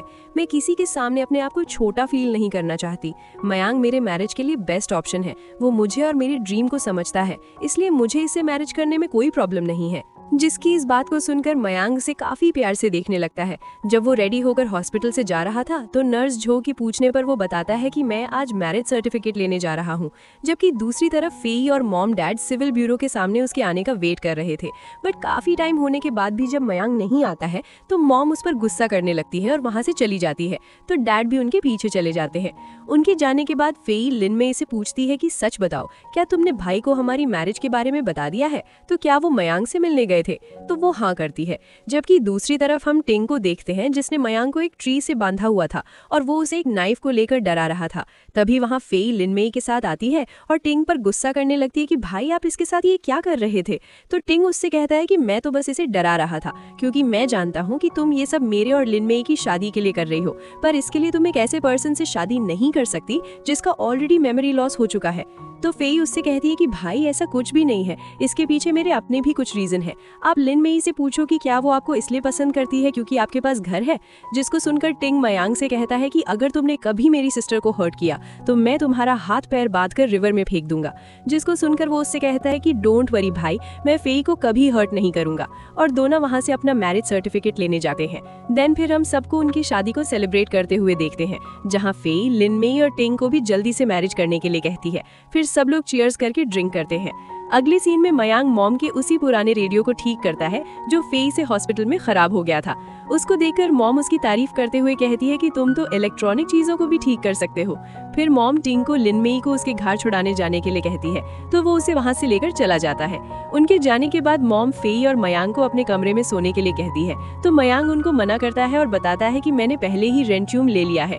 जिसको सुनकर मॉम फेई को अपने साथ कमरे में ले जाती है और उसको बताती है कि आज उसकी फर्स्ट नाइट है, तो आज उसे क्या करना है।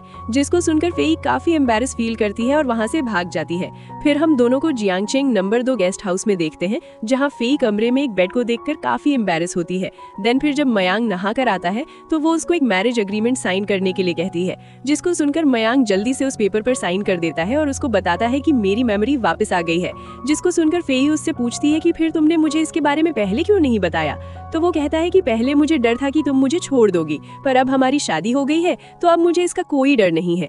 तो वो उससे पूछती है कि फिर हम अब कहाँ सोएंगे, क्योंकि यहाँ पर तो सिर्फ एक ही बेड है। तो वो कहता है कि तुम बेड पर सो जाओ, मैं फ्लोर पर सो जाऊंगा। थोड़ी देर बाद हम दोनों को अपने अपने जगह पर सोते हुए देखते हैं, जहाँ फेई मयांग से कहती है कि अगर इसके जैसा हमारा घर हुआ तो मैं उसे अपने तरीके से अरेंज करूंगी, जिसके लिए मयांग अग्री करता है। नेक्स्ट सीन हम टिंग को जियांगचेंग से वापस जाते हुए देखते हैं, जहाँ लिन में ही उससे कहती है कि इस बार तुमने पहले की तरह मुझे इग्नोर किया तो मैं तुमको सच में छोड़ दूंगी। जिसको सुनकर टिंग उससे पहले के लिए माफी मांगता है और प्रॉमिस करता है कि नेक्स्ट टाइम जब वो वापस जियांगचेंग आएगा तो दोनों अपनी मैरिज सर्टिफिकेट ले लेंगे। जिसको सुनकर लिन में ही खुश होती है और उसको केयरफुली जाने के लिए कहती है, तो टिंग वहां से चला जाता है। जबकि दूसरी तरफ हम फेई और मयांग को मैडम शू के पास देखते हैं, जहां फेई उनको अपना मैरिज सर्टिफिकेट दिखाते हैं और उनसे यूनिट देने की बात कहती है। जिसको सुनकर मैडम शू उनको मना कर देती है। तो फेई उनसे कहती है कि मैंने सुना है कि यूनिट के लिए जो लिस्ट जारी हुआ है उसमें लिंग यी का भी नाम है, पर वो तो अनमैरिड है, फिर वो इसके लिए एलिजिबल कैसे हो सकती है। जिसको सुनकर मैडम शू लिंग यी का सपोर्ट करते हुए उस पर गुस्सा करने लगती है और कहती है कि क्या हुआ अगर तुमने एक हीरो से मैरिज किया है। जिसकी इस बात को सुनकर फेई भी उन पर गुस्सा करने लगती है। तो मयांग उसको शांत कराता है और उसे वहां से लेकर बाहर आता है। तो फेई उससे कहती है कि तुमने मुझे रोका क्यों। तो वो कहता है कि तुमने देखा नहीं मैडम शू तुमसे कैसे बात कर रही थी, क्या होगा अगर वो तुमको काम से निकाल दे। जिसको सुनकर फेई वहीं रोने लगती है और कहती है कि मैं चाहे कितना भी हार्ड वर्क करूं पर मैं अपनी मनपसंद लाइफ नहीं जी सकती। जिसको सुनकर मयांग उसको रोने से मना करता है और अपने साथ वहां से लेकर जाता है। जबकि दूसरी तरफ मॉम डैड अपनी 30th मैरिज एनिवर्सरी को सेलिब्रेट कर रहे थे। डैड मॉम का थैंक्स करते हैं कि उन्होंने उनका इतने टाइम तक साथ दिया और उनको एक फैमिली दी। जिसको सुनकर मॉम भी उनको थैंक्स कहती है। तभी वहाँ फेई मयांग के साथ आती है, जिनको वहाँ देखकर दोनों शॉक्ड हो जाते हैं। फिर जब मयांग और फेई खाना खा रहे थे तो फेई उनको मैडम शू की कही गई बातों को बताती है। जिसको सुनकर मॉम डैड मैडम शू पर गुस्सा करने लगते हैं और कहते हैं कि ये सब उसी की गलती है, वो कभी भी अपना प्रॉमिस कंप्लीट नहीं करती है। तो मॉम दोनों से कहती है कि ये तुम्हारा घर है, तुम जब तक चाहो तब तक यहाँ रह सकती हो। तो फेई उनसे कहती है कि फिर भाई का क्या होगा। तो मॉम उससे कहती है कि अभी तुम अपने भाई के बारे में मत सोचो, तुमसे जितना हो सका है तुमने उनके लिए ऑलरेडी किया है। अभी तुम न्यू मैरिड कपल हो तो तुमको हैप्पी रहना चाहिए। जिनकी इस बात को सुनकर फेई को काफी अच्छा लगता है। फिर रात जब फेई और मयांग सो रहे थे तो फेई उससे कहती है कि मुझे पता है कि मैंने तुमको भी अपने साथ प्रॉब्लम में डाल दिया है। मॉम डैड भले ही डायरेक्ट कुछ नहीं कहेंगे पर उनको भी हमारी काफी टेंशन होगी। तुमने मॉर्निंग में कहा था कि तुम्हारे पास यूनिट को वापस पाने का रास्ता है, तो वो क्या है। तो मयांग अपनी वॉच में टाइम देखता है और कहता है कि चलो अपनी यूनिट को वापस लेने चलते हैं। जिसको सुनकर फेई हैरान होती है, इतनी रात को। फिर दोनों चुपके चुपके घर से निकलकर फैक्ट्री आते हैं और मैडम शू के ऑफिस में जाकर सो जाते हैं। जब दोनों साथ में सो रहे थे तो फेई मयांग से पूछती है कि क्या तुम सच में श्योर हो कि हमारा ये प्लान काम करेगा। तो मयांग उससे कहता है कि अगर ये प्लान काम नहीं करेगा तो हम तब तक यहाँ आकर सोते रहेंगे जब तक मैडम शू हमें ये यूनिट दे नहीं देती, क्योंकि ये यूनिट हमारा है। जिसकी इस बात को सुनकर फेई भी उससे अग्री करती है और दोनों सो जाते हैं। नेक्स्ट मॉर्निंग मैडम शू जब अपने ऑफिस में आती है तो उनको वहाँ सोते हुए देखकर उनसे कहती है कि तुम दोनों सच में काफी शेमलेस हो। नेक्स्ट सीन में मैडम सू जब दोनों को अपने ऑफिस में सोते हुए देखती हैं तो वो उन पर गुस्सा करने लगती हैं कि ये तुम्हारा घर नहीं है जो तुम जहाँ चाहो वहाँ सो सकते हो, ये मेरा ऑफिस है, तुम इसमें ऐसे नहीं सो सकते। तो फेई उनसे कहती है कि मैंने म्योयांग को इसके लिए काफ़ी रोकने की कोशिश की पर ये माना ही नहीं, इसलिए मैं भी इसके पीछे यहाँ आ गई। जिसकी इस बात को सुनकर म्योयांग मैडम सू से कहता है कि किसी ने हमारे घर को हमसे छीन लिया था, तो क्या आप हमसे ये उम्मीद करती हैं कि हम रोड पर जाकर सोएं। जिसकी इस बात को सुनकर मैडम सू गुस्से में कहती हैं कि मुझे इससे कोई फर्क नहीं पड़ता है कि तुम दोनों कहाँ सोते हो, पर तुम यहाँ मेरे ऑफिस में नहीं सो सकते। तो फांगलेन उनको गुस्सा करने से मना करती है। जिसको देखकर म्योयांग उससे कहता है कि ओ तो तुम फांगलेन हो, मुझे उस दिन की कुछ कुछ बातें याद हैं कि बारिश वाले दिन क्या हुआ था। फिर उसी दिन के फ्लैशबैक को दिखाया जाता है। जब म्योयांग सबकी जान बचा रहा था तब वो फांगलेन और उसके उसके बॉयफ्रेंड को साथ बातें करते हुए देखता है। फांगलिन अपने बॉयफ्रेंड से कहती है कि हमने अभी तक मैरिज सर्टिफिकेट नहीं लिया है, इसलिए अगर किसी ने तुमको मेरे साथ सोते हुए देख लिया तो पूरी फैक्ट्री में मेरी इंसल्ट हो जाएगी, इसलिए तुम अभी यहाँ से चले जाओ। प्रेजेंट में फांगलिन इस बात को याद करके डरने लगती है। फिर जब म्यूयांग मैडम सू को ये बात बताने वाला था तभी फांगलिन उसको रोक देती है और मैडम सू से कहती है कि मैं इनको अपना घर देना चाहती हूँ, जिसको सुनकर मैडम सू उसकी तारीफ करती हैं और दोनों को अपने घर जाने के लिए कहती हैं, जिसको सुनकर फेई और म्यूयांग काफी खुश होते हैं। तो फांगलिन गुस्से में वहां से चली जाती है। अगले सीन में वो उस घर की दीवार को खराब कर रही थी, तभी वहां फेई और म्यूयांग आ जाते हैं और वो उसे ऐसा करने से मना करते हैं। तो फांगलिन उनसे कहती है कि मैंने इसको अपने पैसों से पेंट किया है, तो मैं जैसे चाहूँ इसे बिगाड़ सकती हूँ, जिसको सुनकर म्यूयांग उससे कहता है कि जब तक तुम फेई को परेशान नहीं करोगी तब तक मैं उस बात को भूल जाऊंगा जो मुझे याद नहीं रखना चाहिए, जिसको सुनकर फांगलिन वहां से गुस्से में चली जाती है। उसके जाने के बाद म्यूयांग फेई को अपने साथ दीवार पेंट करने के लिए कुछ कलर्स बाय करने जाता है। जहां जाते समय फेई म्यूयांग से पूछती है कि फांगलिन तुमसे इतना डरती क्यों है, तो वो उसे कुछ नहीं बताता है। फिर हम अपने सेकंड कपल को देखते हैं जहां क्यू हुआ म्यूजिंग को अपने पेरेंट्स से मिलने लाता है। म्यूजिंग को देखकर मॉम डैड उसका अपने फैमिली में आने के लिए वेलकम करते हैं और बताते हैं कि अब जब तुमने क्यू हुआ के साथ मैरिज कर ली है तो अब तुम उस प्रोजेक्ट में शामिल हो सकती हो। तभी वहां मेड क्यू हुआ के ग्रैंडमा को लाती है जो मेंटली थोड़ी इल थी। वो म्यूजिंग को देखकर उसे बार बार यान कहती है और उसे रेड एनवेलप देती है, जिसको देखकर म्यूजिंग थोड़ी हैरान होती है। तो क्यू हुआ मेड को ग्रैंडमा को वहां से ले जाने के लिए कहता है, जबकि इधर फेई और म्यूयांग अपनी दीवार को पेंट कर रहे थे और यहाँ वे दोनों एक दूसरे के साथ काफी अच्छा टाइम स्पेंड करते हैं।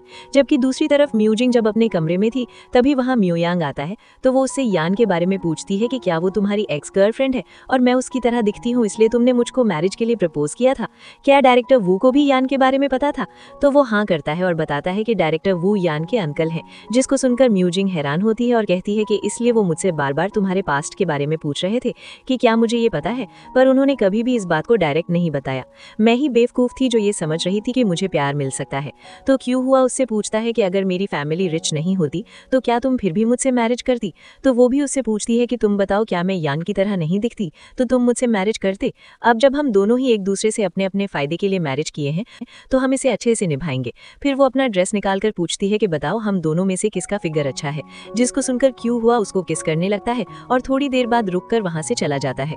उसके जाने के बाद म्यूजिंग को काफी इंसल्टेड फील होता है। फिर हम फेई को उसकी फैक्ट्री के कैफेटेरिया में लंच करते हुए देखते हैं। जब वो अपना लंच कर रही थी तभी उसके पास उसी की फैक्ट्री की एक लेडी आती है और उसको अपने साथ कॉन्डम लेने चलने को कहती है। जहां जाकर फेई को जब इसके बारे में पता चलता है तो वो काफी एम्बैरेस फील करती है और वहां से जाने लगती है। तो वो लेडी उसको रोकती है और कहती है तुम ये क्या कर रही हो, अब तुम मुझसे ये मत कहना कि तुम ऑलरेडी प्रेगनेंसी की प्लानिंग कर रही हो, जिसको सुनकर बेचारी फेई तो और भी ज्यादा एम्बैरेस फील करने लगती है। फिर हम लिंगी को अंकल फू के पास देखते हैं जहां अंकल फू उसके पेपर वर्क को देखकर उसे ग्रेजुएशन के बाद यहाँ काम के लिए आने को कहते हैं। जब वे दोनों बात कर रहे थे तभी वहाँ म्यूयांग आता है और उनको बताता है कि उसने फेई से मैरिज कर ली है, जिसको सुनकर अंकल फू उसे फेई को अपने साथ डिनर के लिए घर लाने को कहते हैं, जिसके लिए म्यूयांग यस करता है। जिनकी इन सभी बातों को सुनकर लिंगी हैरान होती है।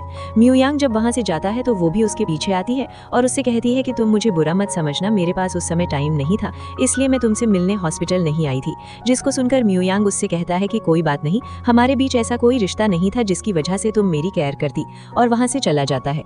फिर हम फेई और म्यूयांग को साथ में रूफटॉप पर बातें करते हुए देखते हैं जहां फेई म्यूयांग से घर के फर्नीचर के बारे में बात कर रही थी तभी उसके बैग से वो कॉन्डम का पैकेट गिर जाता है, जिसको देखकर म्यूयांग उससे इसके बारे में पूछता है कि ये क्या है। तो फेई उससे वो लेने की ट्राई करती है तो म्यूयांग उसको देने से मना करता है और कहता है कि अगर तुम नहीं बताओगी तो मैं घर जाकर मॉम डैड से इसके बारे में पूछ लूंगा, जिसकी इस बात को सुनकर फेई उसको बताती है कि ये उसे फैक्ट्री में मिला है। बाद में हम उनको मॉम डैड के साथ डिनर करते हुए देखते हैं। फिर जब फेई अपने कमरे में अपनी सेविंग के पैसों को जोड़ रही थी तभी वहाँ म्यूयांग आता है और उसको अपने सारे पैसों को उसे रखने के लिए देता है। फिर म्यूयांग अपनी स्केच की क्लास करते हुए देखते हैं। वहीं दूसरी तरफ क्यू हुआ जब एक सर्जरी परफॉर्म करके आता है तभी वहाँ म्यूजिंग उसके लिए लंच लेकर आती है जो येलो ड्रेस में काफी प्रिटी लग रही थी। वो क्यू हुआ को लंच देती है और बताती है कि मॉम ने मुझे बताया कि सर्जरी के बाद तुमको काफी पसीना होता है इसलिए मैं तुम्हारे लिए ये लेकर आ गई। तो वो उसे अपने साथ खाने के लिए कहता है तो म्यूजिंग उसको मना करके वहां से चली जाती है। जबकि दूसरी तरफ फेई और म्यूयांग अपने घर के लिए कुछ फर्नीचर बाय करने आए हुए थे। उन सभी सामान को देखकर म्यूयांग उसे लेने से मना करता है और कहता है कि हमारी अभी अभी मैरिज हुई है तो क्या हमें अपने घर के लिए सेकंड हैंड सामान खरीदना चाहिए। तो फेई उसे कुछ भी कहने से मना करती है। फिर वो एक बेड को देखकर उसी को लेने को कहती है जो हॉस्टल के बेड की तरह लग रहा था। फिर अगले सीन में वे सारे सामान को अपने घर में स्विफ्ट करते हैं जिसमें मॉम डैड भी उनकी हेल्प करते हैं। बाद में सारा काम कंप्लीट होने के बाद जब दोनों बात कर रहे रहे थे, तभी वहाँ उनकी नेबर चीफ वांग आती है और फेई से कहती है कि मुझे लगा ही नहीं था कि हम एक नेबर्स बनेंगे। फिर वो उनके बेड को देखकर पूछती है कि क्या तुम दोनों साथ में नहीं सोते हो। उनकी इस बात को सुनकर दोनों एक दूसरे को देखने लगते हैं। फिर इसी सीन के साथ हमारी ये एपिसोड एंड हो जाती है। तो फिर मिलेंगे अगले वीडियो में, तब तक के लिए सरांगे, बाय बाय। तो हमारा ये एपिसोड इस तरह स्टार्ट होती है कि चीफ वांग जब उनके बेड को देखकर उनसे पूछती है कि क्या तुम दोनों साथ में नहीं सोते हो, तो उनकी इस बात को सुनकर दोनों हैरान हो जाते हैं और उनसे कहते हैं कि नहीं, ऐसी बात नहीं है, हमने ये बेड इसलिए लिया क्योंकि हमारा घर छोटा है, तो हम ऊपर वाले बेड को सामान रखने के लिए यूज करेंगे। जिसको सुनकर चीफ वांग उनसे कहती है कि अच्छा ऐसी बात है, ठीक है, फिर मैं तुम दोनों को और परेशान नहीं करूंगी, और वहां से चली जाती है। उनके जाने के बाद फेई म्यूयांग से कहती है कि थैंक गॉड बच गए, वरना आज तो हम ऑलमोस्ट पकड़े ही वाले थे। तो म्यूयांग उससे कहता है वैसे उनकी बातों में सच्चाई तो थी, हम अलग ही तो सोते हैं। जिसको सुनकर फेई उसको क्लीनिंग करने के लिए कहती है। वहीं दूसरी तरफ हम क्यू हुआ को उसके हॉस्पिटल में देखते हैं, जहां उसका कलीग उसे अपने साथ लंच करने चलने के लिए कहता है, तो क्यू हुआ उसको मना करता है। जिसको सुनकर उसका कलीग उससे कहता है कि हाँ, तुम्हारी तो वाइफ तुम्हारे लिए डेली खाना लेकर आती है। जिसको सुनकर क्यू हुआ स्माइल करता है। तभी वहाँ घर का बटलर उसके लिए खाना लेकर आता है। जिसको यहाँ देखकर वो उससे म्यूजिंग के बारे में पूछता है, तो बटलर उसे बताता है कि मैडम अभी स्कूल में है और उन्होंने कहा है कि अब से मैं ही आपके लिए यहाँ खाना लेकर आऊंगा। जिसको सुनकर क्यू हुआ को अच्छा नहीं लगता। फिर जब वो रात में घर जाता है तो म्यूजिंग से पूछता है कि तुम आज हॉस्पिटल क्यों नहीं आई थी। तो म्यूजिंग उसे कहती है कि मैंने एक अच्छी वाइफ होने के लिए 1 वीक तक खाना लेकर गई, अब मुझे मैथ के क्वेश्चन सॉल्व करने हैं। जिसको सुनकर क्यू हुआ उसे किस करने लगता है। फिर थोड़ी देर बाद रुककर उससे पूछता है कि क्या तुम सच में मुझे पसंद नहीं करती हो। जिसको सुनकर म्यूजिंग उससे कहती है कि तुम बताओ, क्या तुम मुझे पसंद करते हो। तो वो इसका कोई आंसर नहीं देता। जिसको देखकर म्यूजिंग उससे कहती है कि अगर तुमको कुछ नहीं कहना है तो मुझे अभी क्वेश्चन सॉल्व करने हैं, और वहां से चली जाती है। जिससे क्यू हुआ परेशान होता है। इधर फेई और म्यूयांग टिंग को पिक करने आए हुए थे। तभी वहां टिंग आता है और दोनों से कहता है कि मैं अभी लिन मेई से मिलने उसके घर जा रहा हूँ। तो फेई भी उसके साथ लिन मेई के घर जाती है। इधर डैड जब मिस्टर लियू के साथ चेस खेल रहे थे तो वो म्यूयांग का दिया नया चेस बॉक्स का शो ऑफ कर रहे थे। जिसको देखकर मिस्टर लियू डैड से पूछते हैं कि क्या तुमको म्यूयांग के पास्ट के बारे में सब कुछ पता है, कि उसने पहले मैरिज किया था या नहीं। जिसको सुनकर डैड थोड़ा सोच में पड़ जाते हैं। नेक्स्ट सीन में जब वो घर आते हैं तो वो यही बात मॉम को बताते हैं। जिसको सुनकर मॉम उन पर गुस्सा करने लगती है कि तुमने ये सारी बातें तब क्यों नहीं सोची जब वो लोग अपना सर्टिफिकेट ले रहे थे, अब तो वो ऑलरेडी मैरिड है। जिसको सुनकर डैड उनसे कहते हैं कि कुछ ना पता होने से अच्छा है कि कुछ पता हो। जिसको सुनकर मॉम कहती है कि पर अब क्या हो सकता है। तो डैड उनसे कहते हैं कि मैंने सुना है कि लोग जब नशे में होते हैं तो वो सच बोलते हैं, तो आज मैं उसको ड्रिंक कराऊंगा और उससे उसके पास्ट के बारे में पूछूंगा। जिसके लिए मॉम भी अग्री करती है। वहीं इधर फेई लिन मेई के मॉम से उनकी मैरिज की बात करती है, तो लिन मेई की मॉम इसके लिए मना करती है और उसकी काफी इंसल्ट करती है कि तुम्हारे पास घर है ना एक सूटेबल जॉब, तुमसे बेटर लड़के तो मेरे लिन मेई के आगे पीछे घूमते रहते हैं। जिसको सुनकर फेई उनसे कहती है कि आंटी, आप सिर्फ अभी के बारे में सोच रही हैं, फर्क नहीं पड़ता कि कौन किसके लिए बेटर है। इंपॉर्टेंट बात यह है कि लिन मेई किसको पसंद करती है और किसके साथ रहना चाहती है। जिसको सुनकर लिन मेई अपने मॉम डैड से कहती है कि हाँ मॉम डैड, मैं टिंग को काफी पसंद करती हूँ और उसी के साथ रहना चाहती हूँ। जिसको सुनकर उसके मॉम डैड उसको कुछ भी बोलने से मना करते हैं। फिर उसके डैड टिंग से कहते हैं कि मान लो अगर लिन मेई की मैरिज तुमसे हो गई तो तुम उसको कहाँ रखोगे। जिसको सुनकर वो उनको बताता है कि हम दोनों मेरे मॉम डैड के साथ मेरे पेरेंट्स के घर रहेंगे, जहाँ हमारा एक अलग कमरा होगा। तो मॉम उससे पूछती है कि और जॉब का क्या। तो वो कहता है कि मैं इसके लिए काफी हार्डवर्क करूंगा। तो फेई उनसे कहती है कि आंटी अंकल, इसका मतलब है कि आप दोनों इसके लिए रेडी हैं। तो मॉम मना करती है और कहती है कि अब इसके जॉब मिलने के बाद बात करेंगे।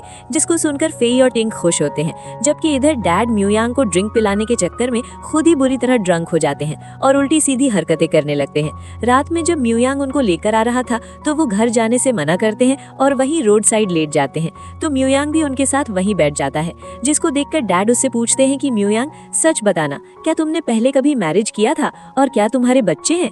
तो वो मना करता है और कहता है कि डैड, मैं आप दोनों से प्रॉमिस करता हूँ कि मैं अपने इस लाइफ में सिर्फ फेई को प्यार करूंगा।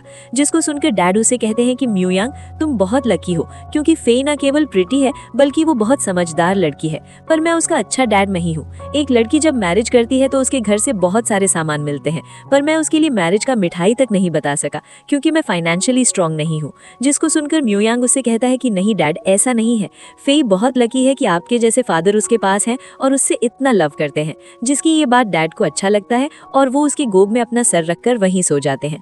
थोड़ी देर बाद हम डैड को घर पर पर सोते हुए देखते हैं, जिनको मॉम जगाती हैं और बताती हैं कि तुम म्यूयांग के गोद में पूरे 4 घंटे तक सो रहे थे और तुमको यहाँ लाने से पहले टिंग ने तुम्हें हर जगह ढूंढा।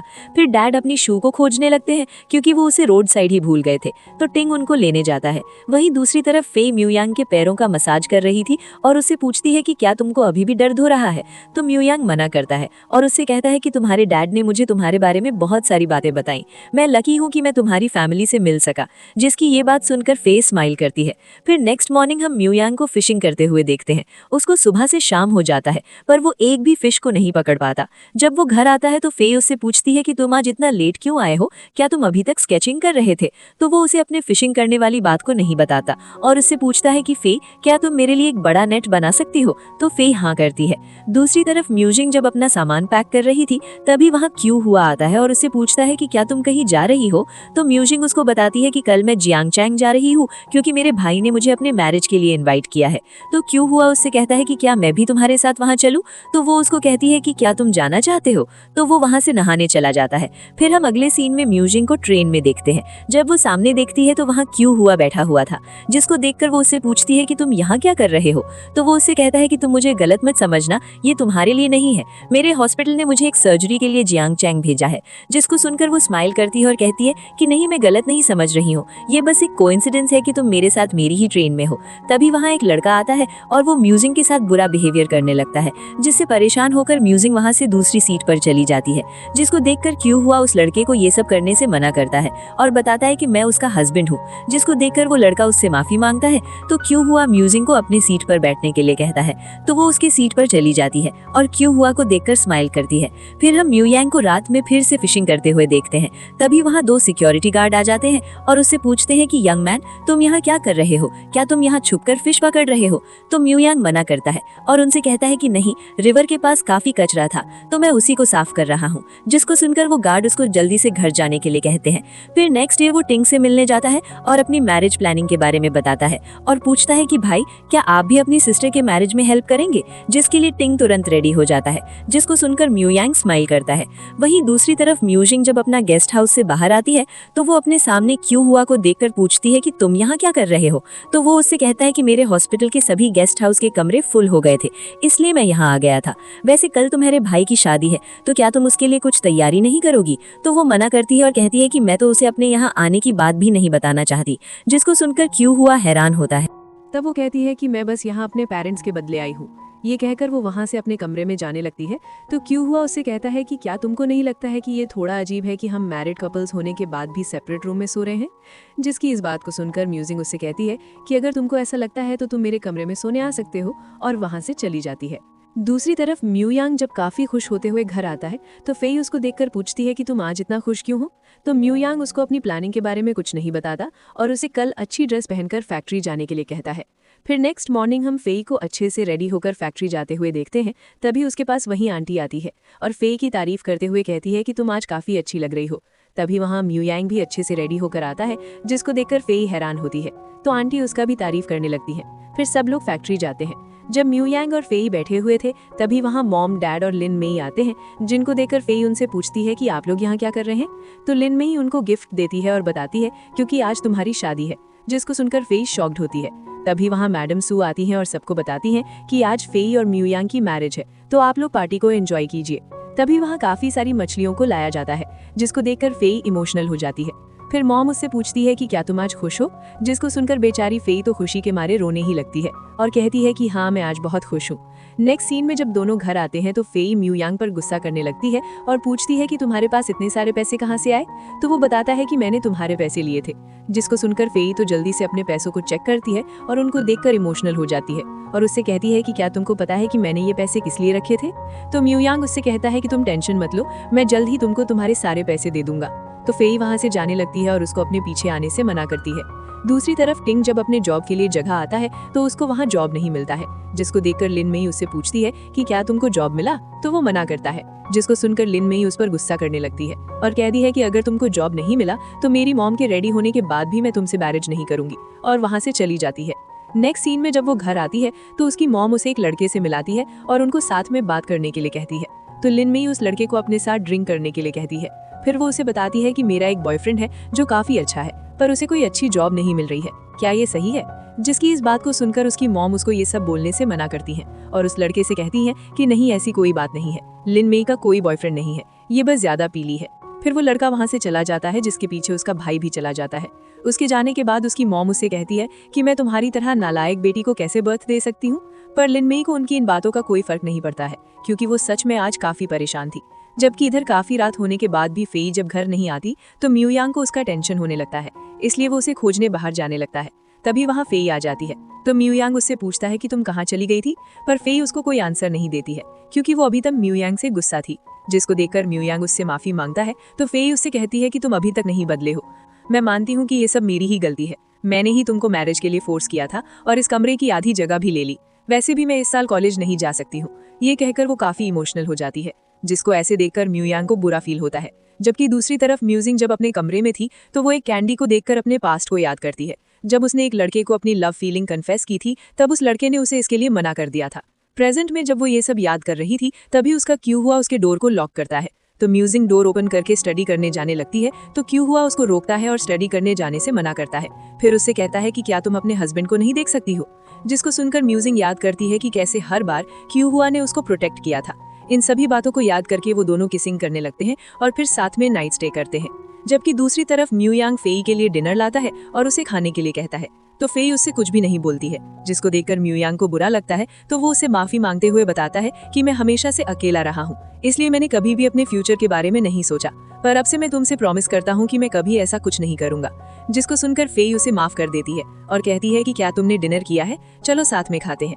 फिर दोनों साथ में अपना डिनर करते हैं। नेक्स्ट मॉर्निंग जब म्यू यांग सामान को फैक्ट्री में डिलीवर करने जाते हैं तभी उनसे मिलने म्यूजिंग क्यू हुआ के साथ आती है और फेई को रेड एनवेलप देने लगती है, जिनको देखकर फेई इसके लिए मना करती है, पर म्यू यांग उसे ले लेता है तो वो दोनों वहाँ से चले जाते हैं। तो म्यू यांग भी वहाँ से सामान लेकर फैक्ट्री चला जाता है। फिर फेई भी चीफ वांग के साथ फैक्ट्री जाने लगती है। जब वो जा रही थी तो फेई उनसे कहती है कि चीफ वांग, मैंने सुना है कि फैक्ट्री में एक पोस्ट पर जगह खाली है, तो क्यों ना आप उसे मेरे ब्रदर को दे दे। जिसके लिए वो मना करती हैं और कहती हैं कि हम किसी भी रिलेटिव को काम पर नहीं रख सकते हैं, अगर मैडम सू को इसके बारे में पता चला तो वो काफी गुस्सा करेंगी। फिर वो इसके बदले फेई से फैक्ट्री का कूपन मांगती है तो फेई इसके लिए हाँ करती है। फिर हम टिंग को यूथ ऑफिस में बैठे हुए देखते हैं, जिसको काफी टाइम से बैठे हुए देखकर मिस्टर गाओ उसको यहाँ से जाने के लिए कहते हैं, तो टिंग उनसे कहता है कोई बात नहीं, मैं वेट कर सकता हूँ, जिससे परेशान होकर मिस्टर गाओ उसको एक काम सौंप देते हैं। नेक्स्ट सीन में हम टिंग को एक प्लेस पर कुछ इलेक्ट्रॉनिक चीजों को साफ करते हुए देखते हैं, जहाँ काफी सारी लेडीज भी वर्क कर रही थी। उन्हीं में से एक लेडी टिंग से पूछती है कि क्या तुम्हारी कोई गर्लफ्रेंड है, तो वो हाँ करता है और बताता है कि मैं उसके साथ 3 सालों से रिलेशनशिप में हूँ। फिर हम फेई को फैक्ट्री में कलीग के साथ नहाते हुए देखते हैं, जहाँ फेई तभी मिस लियू से टेलीविजन कूपन के बारे में पूछती। नेक्स्ट सीन में जब मिस लियू से मूवी कूपन के बारे में पूछती है तो इसको सुनकर मिस लियू जोर जोर से हंसने लगती है और कहती है कि फेई, तुमको अभी अभी एक यूनिट मिला है, तुम फैक्ट्री से इतना उम्मीद नहीं कर सकती हो। जिसको सुनकर फेई उनसे कहती है कि क्या हम इसको खरीद नहीं सकते हैं। तो मिस लियू उससे कहती है कि अगर तुम अपने सारे मंथ के पैसे भी बचाओगी फिर भी तुमको उसको बाय करने में आधा साल तो लग ही जाएंगे। जिसको सुनकर फेई सैड होती है। फिर अगले सीन में मुयांग और फेई जब अपने घर आ रहे थे तभी उनके पास फांगलेन आती है और उनसे कहती है कि मैंने पिछली बार तुमको तुम्हारी मैरिज के लिए अच्छे से विश नहीं किया था, इसलिए आज मेरे पास टाइम था तो मैं यहाँ तुम्हारे मैरिज के लिए विश करने आ गई। जिसको सुनकर मुयांग उससे कहता है कि पर तुमने तो पहले ही हमें इसके लिए विशेष दे दिया है जब तुमने दीवार को खराब किया था, वैसे इसके लिए हमें तुम्हारा थैंक्स करना चाहिए कि तुम्हारी वजह से हमें उस पर अच्छी पेंटिंग बनाने का इंस्पिरेशन मिला। जिसको सुनकर फांगलिन थोड़ा इम्प्रेस फील करती है, फिर वो उसे दिखाने के लिए कहती है। जिसको सुनकर दोनों हैरान हो जाते हैं क्योंकि ऑफ कोर्स वो यहाँ उनके रिलेशन के बारे में पता लगाने आई थी। फिर फेई मुयांग को सामान खरीदने के बहाने विंडो से घर में एंटर होकर अपने सामान को एक जगह रखने के लिए इशारा करती है, तो मुयांग जल्दी से वहां जाता है और अपने सामान को फेई के बेड पर रख देता है। फेई जब फांगलिन को लेकर घर में आती है तो फांगलिन उस पेंटिंग की तारीफ करती है और उनके घर को अच्छे से देखने लगती है। तभी वो ड्रॉअर में उसी कॉन्डम के पैकेट को देखकर उनसे पूछती है कि क्या तुम दोनों साथ में नहीं सोते हो, तुमने इसको अभी तक यूज क्यों नहीं किया। जिसको सुनकर मुयांग उससे कहता है क्योंकि इसकी साइज छोटी है, क्या तुमको नहीं पता है कि इसके और भी साइज आते हैं। उसकी इस बात को सुनकर फेई भी हैरान होती है। फिर वो उसके साथ लवली लवली कपल होने की एक्टिंग करने लगती है, जिनको देखकर फांगलिन को अजीब लगता है तो वो वहाँ से चली जाती है। जब वो बाहर आती है तो वो चीफ बैंग से मिलती है और कहती है कि चीफ बैंग, क्या आपको नहीं लगता है कि फेई और मुयांग का मैरिज थोड़ा अजीब है? क्योंकि मैं अभी अभी उनके घर से आ रही हूँ, उन्होंने फैक्ट्री में मिला कॉन्डम पैकेट को यूज नहीं किया है।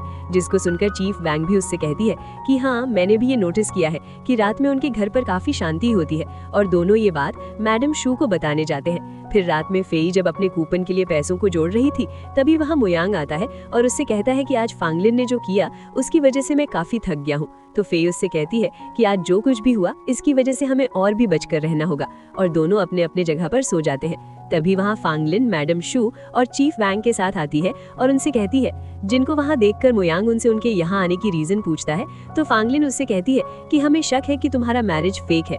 जिसको सुनकर मुयांग उन पर गुस्सा करने लगता है कि क्या आप जब मैं अपनी वाइफ के साथ नाइट स्पेंड करूंगा तो वो भी आप लोगों को रिपोर्ट करूं, तो आप लोग यहीं रहकर देखिए कि हमारा रिलेशनशिप कैसा है। जिसको सुनकर वो तीनों इम्प्रेस होती हैं और वहां से चली जाती है। बाहर आने के बाद मैडम शू दोनों पर काफी गुस्सा करती हैं और वहां से चली जाती है। उनके जाने के बाद चीफ बैंग भी फांगलिन पर गुस्सा करके वहां से चली जाती है। जबकि इधर फेई मुयांग से पूछती है कि तुमको कैसे पता चला कि वो तीनों हमारे घर चेकिंग के लिए आ रही हैं? तो मुयांग याद करता है जब वो ब्रश कर रहा था तो उसने तीनों को यहाँ आते हुए देख लिया था। फिर वो फेई से कहता है कि क्या तुमको मुझ पर भरोसा है? क्या इसके बाद भी उन लोगों को हम पर शक होगा? जिसको सुनकर मुयांग उससे कहता है कि सबका तो नहीं पता, पर फांगलिन हम पर नजर रखेगी, इसलिए हमें इसकी अच्छे से एक्टिंग करना होगा, और उसको साथ में सोने के लिए कहता है। थोड़ी देर बाद हम दोनों को साथ में सोते हुए देखते हैं। फिर वो अपने बेड को हिलाने लगते हैं और काफी आवाजें करते हैं ताकि नेबर्स को लगे कि वो दोनों कुछ कर रहे हैं। उनके घर से इतनी आवाज को सुनकर चीफ बैंग काफी परेशान होती है। नेक्स्ट डे फेई जब फैक्ट्री जाती है तो सब लोग उसी के बारे में बातें कर रहे थे। फिर मिस लियू फेई के पास आती है और उसको एक और कॉन्डम का पैकेट देती है और उससे कहती है कि शर्माओ मत, चीफ बैंग ने हमें कल रात की सारी बातें बता दी है। जिसको सुनकर उसके पास बैठी लेडी हंसने लगती है, जिनको देखकर फेई काफी एम्बैरस फील करती है। उसी टाइम चीफ बैंग भी फेई के पास आती है, जिनको काफी सारे डार्क सर्कल हो रखे थे। वो फेई से कहती है कि मुझे अब पता चल गया है कि तुम्हारा और मुयांग का रिलेशनशिप कैसा है, इसलिए मैं तुमसे बेग करती हूँ कि तुम दोनों रात में थोड़ा शांत रहो। जिसको सुनकर फेई तो और ज्यादा एम्बैरस फील करती है। जबकि दूसरी तरफ मुयांग एक पर्सन के पास टीवी बाय करने आया था। वो पर्सन उसे एक टीवी देता है जिसका सारा पार्ट अलग रखा हुआ था। उसको देखकर मुयांग स्माइल करता है। नेक्स्ट सीन में हम फेई को मुयांग का वेट करते हुए देखते हैं। तभी वहाँ मुयांग आता है तो फेई उसके गंदे कपड़े को देखकर उसे धोने जाती है। जहाँ चीफ बैंग फेई से कूपन के बारे में पूछती है, तभी वहाँ मुयांग आता है और उनसे कहता है कि हम आपको 10 दिन में टीवी दे देंगे, तब तक आप इस कूपन को यूज कर सकती हैं। जिसको देखकर चीफ बैंग फेई से अपने भाई को सारे डॉक्यूमेंट रेडी करने के लिए कहती है और वहाँ से चली जाती है। उनके जाने के बाद फेई मुयांग से उस कूपन के बारे में पूछती है। इधर चीफ बैंग जब अपने हस्बैंड को वो कूपन देती है तो उनका हस्बैंड उन्हें बताता है कि ये कूपन फेक है। जिसको सुनकर चीफ बैंग जल्दी से फेई के पास जाती है और उन पर गुस्सा करने लगती है कि क्या तुम लोग मुझे बेवकूफ बना रहे हो। जिसको सुनकर मुयांग उनसे प्रॉमिस करता है कि आप टेंशन मत लीजिए, हम 10 दिन में आपको टीवी दे देंगे। जिसको सुनकर चीफ बैंग वहां से चली जाती है। रात में फेई जब सो रही थी तो उसको नींद नहीं आती है। जिसको देखकर मुयांग उससे पूछता है कि क्या तुम अभी भी कूपन के बारे में सोच रही हो? तुम्हारे अकॉर्डिंग मैरिज लाइफ कैसी होनी चाहिए? अगर हम चाहे तो सब कुछ ठीक कर सकते हैं। जिसको सुनकर फेई स्माइल करती है और सो जाती है। फिर हम मुजिंग को देखते हैं, जिसको प्रोफेसर वू टीम में लेने से मना करते हैं और कहते हैं कि तुम्हारी अभी अभी शादी हुई है कुहुआ से और हमारी यूनिवर्सिटी टीम को जैंगचेंग ट्रांसफर कर रही है, तो तुम कैसे जा सकती हो। जिसको सुनकर वो उनको इसकी टेंशन लेने से मना करती है। रात में जब वो घर जाती है तो कुहुआ से कहती है कि मुझे लगता है कभी कभी मैं ज्यादा सेल्फिश हो जाती हूँ, और उसे किस करने लगती है और दोनों साथ में नाइट स्पेंड करते हैं। जबकि दूसरी तरफ मैडम शू जब लिंग्यू का लिखा हुआ न्यूज़पेपर रीड करती है तो वो उसकी काफी तारीफ करने लगती है। जिसको सुनकर लिंग्यू उनसे कहती है कि ये सब अंकल फू के कारण हुआ है। तो मैडम शू ये फैंग को भी उससे कुछ सिखाने के लिए कहती है। नेक्स्ट सीन में हम लिनमई और टिंग को साथ में लिनमई के घर जाते हुए देखते हैं, जहां लिनमई उसकी जॉब से खास हैप्पी नहीं होती है और वो टिंग को अपने जॉब के बारे में अपने फैमिली को बताने से मना करती है। जब वो घर जाते हैं तो टिंग को वहां देखकर लिनमई के मॉम डैड को अच्छा नहीं लगता है। जब टिंग उनको अपने जॉब के बारे में बताता है तो वो उसका इंसल्ट करने लगते हैं। जिसको सुनकर टिंग वहां से चला जाता है तो लिनमई भी उसके पीछे जाती है और दोनों साथ में नूडल्स खाने जाते हैं। जबकि इधर फेई जब पानी भर रही थी तो वो मिस लियू की बातों को याद करती है। जब उसने मिस लियू से पैसों के लिए हेल्प मांगा था तो मिस लियू उसको इसके लिए मना करती है और उसे इसके बारे में ये फैंग से हेल्प मांगने के लिए कहती है। तो फेई उनसे पूछती है कि क्या इसके अलावा कोई और रास्ता नहीं है, और इसी सीन के साथ हमारा ये एपिसोड एंड हो जाता है। फिर मिलेंगे अगले वीडियो में, तब तक के लिए सारंग है, बाय बाय।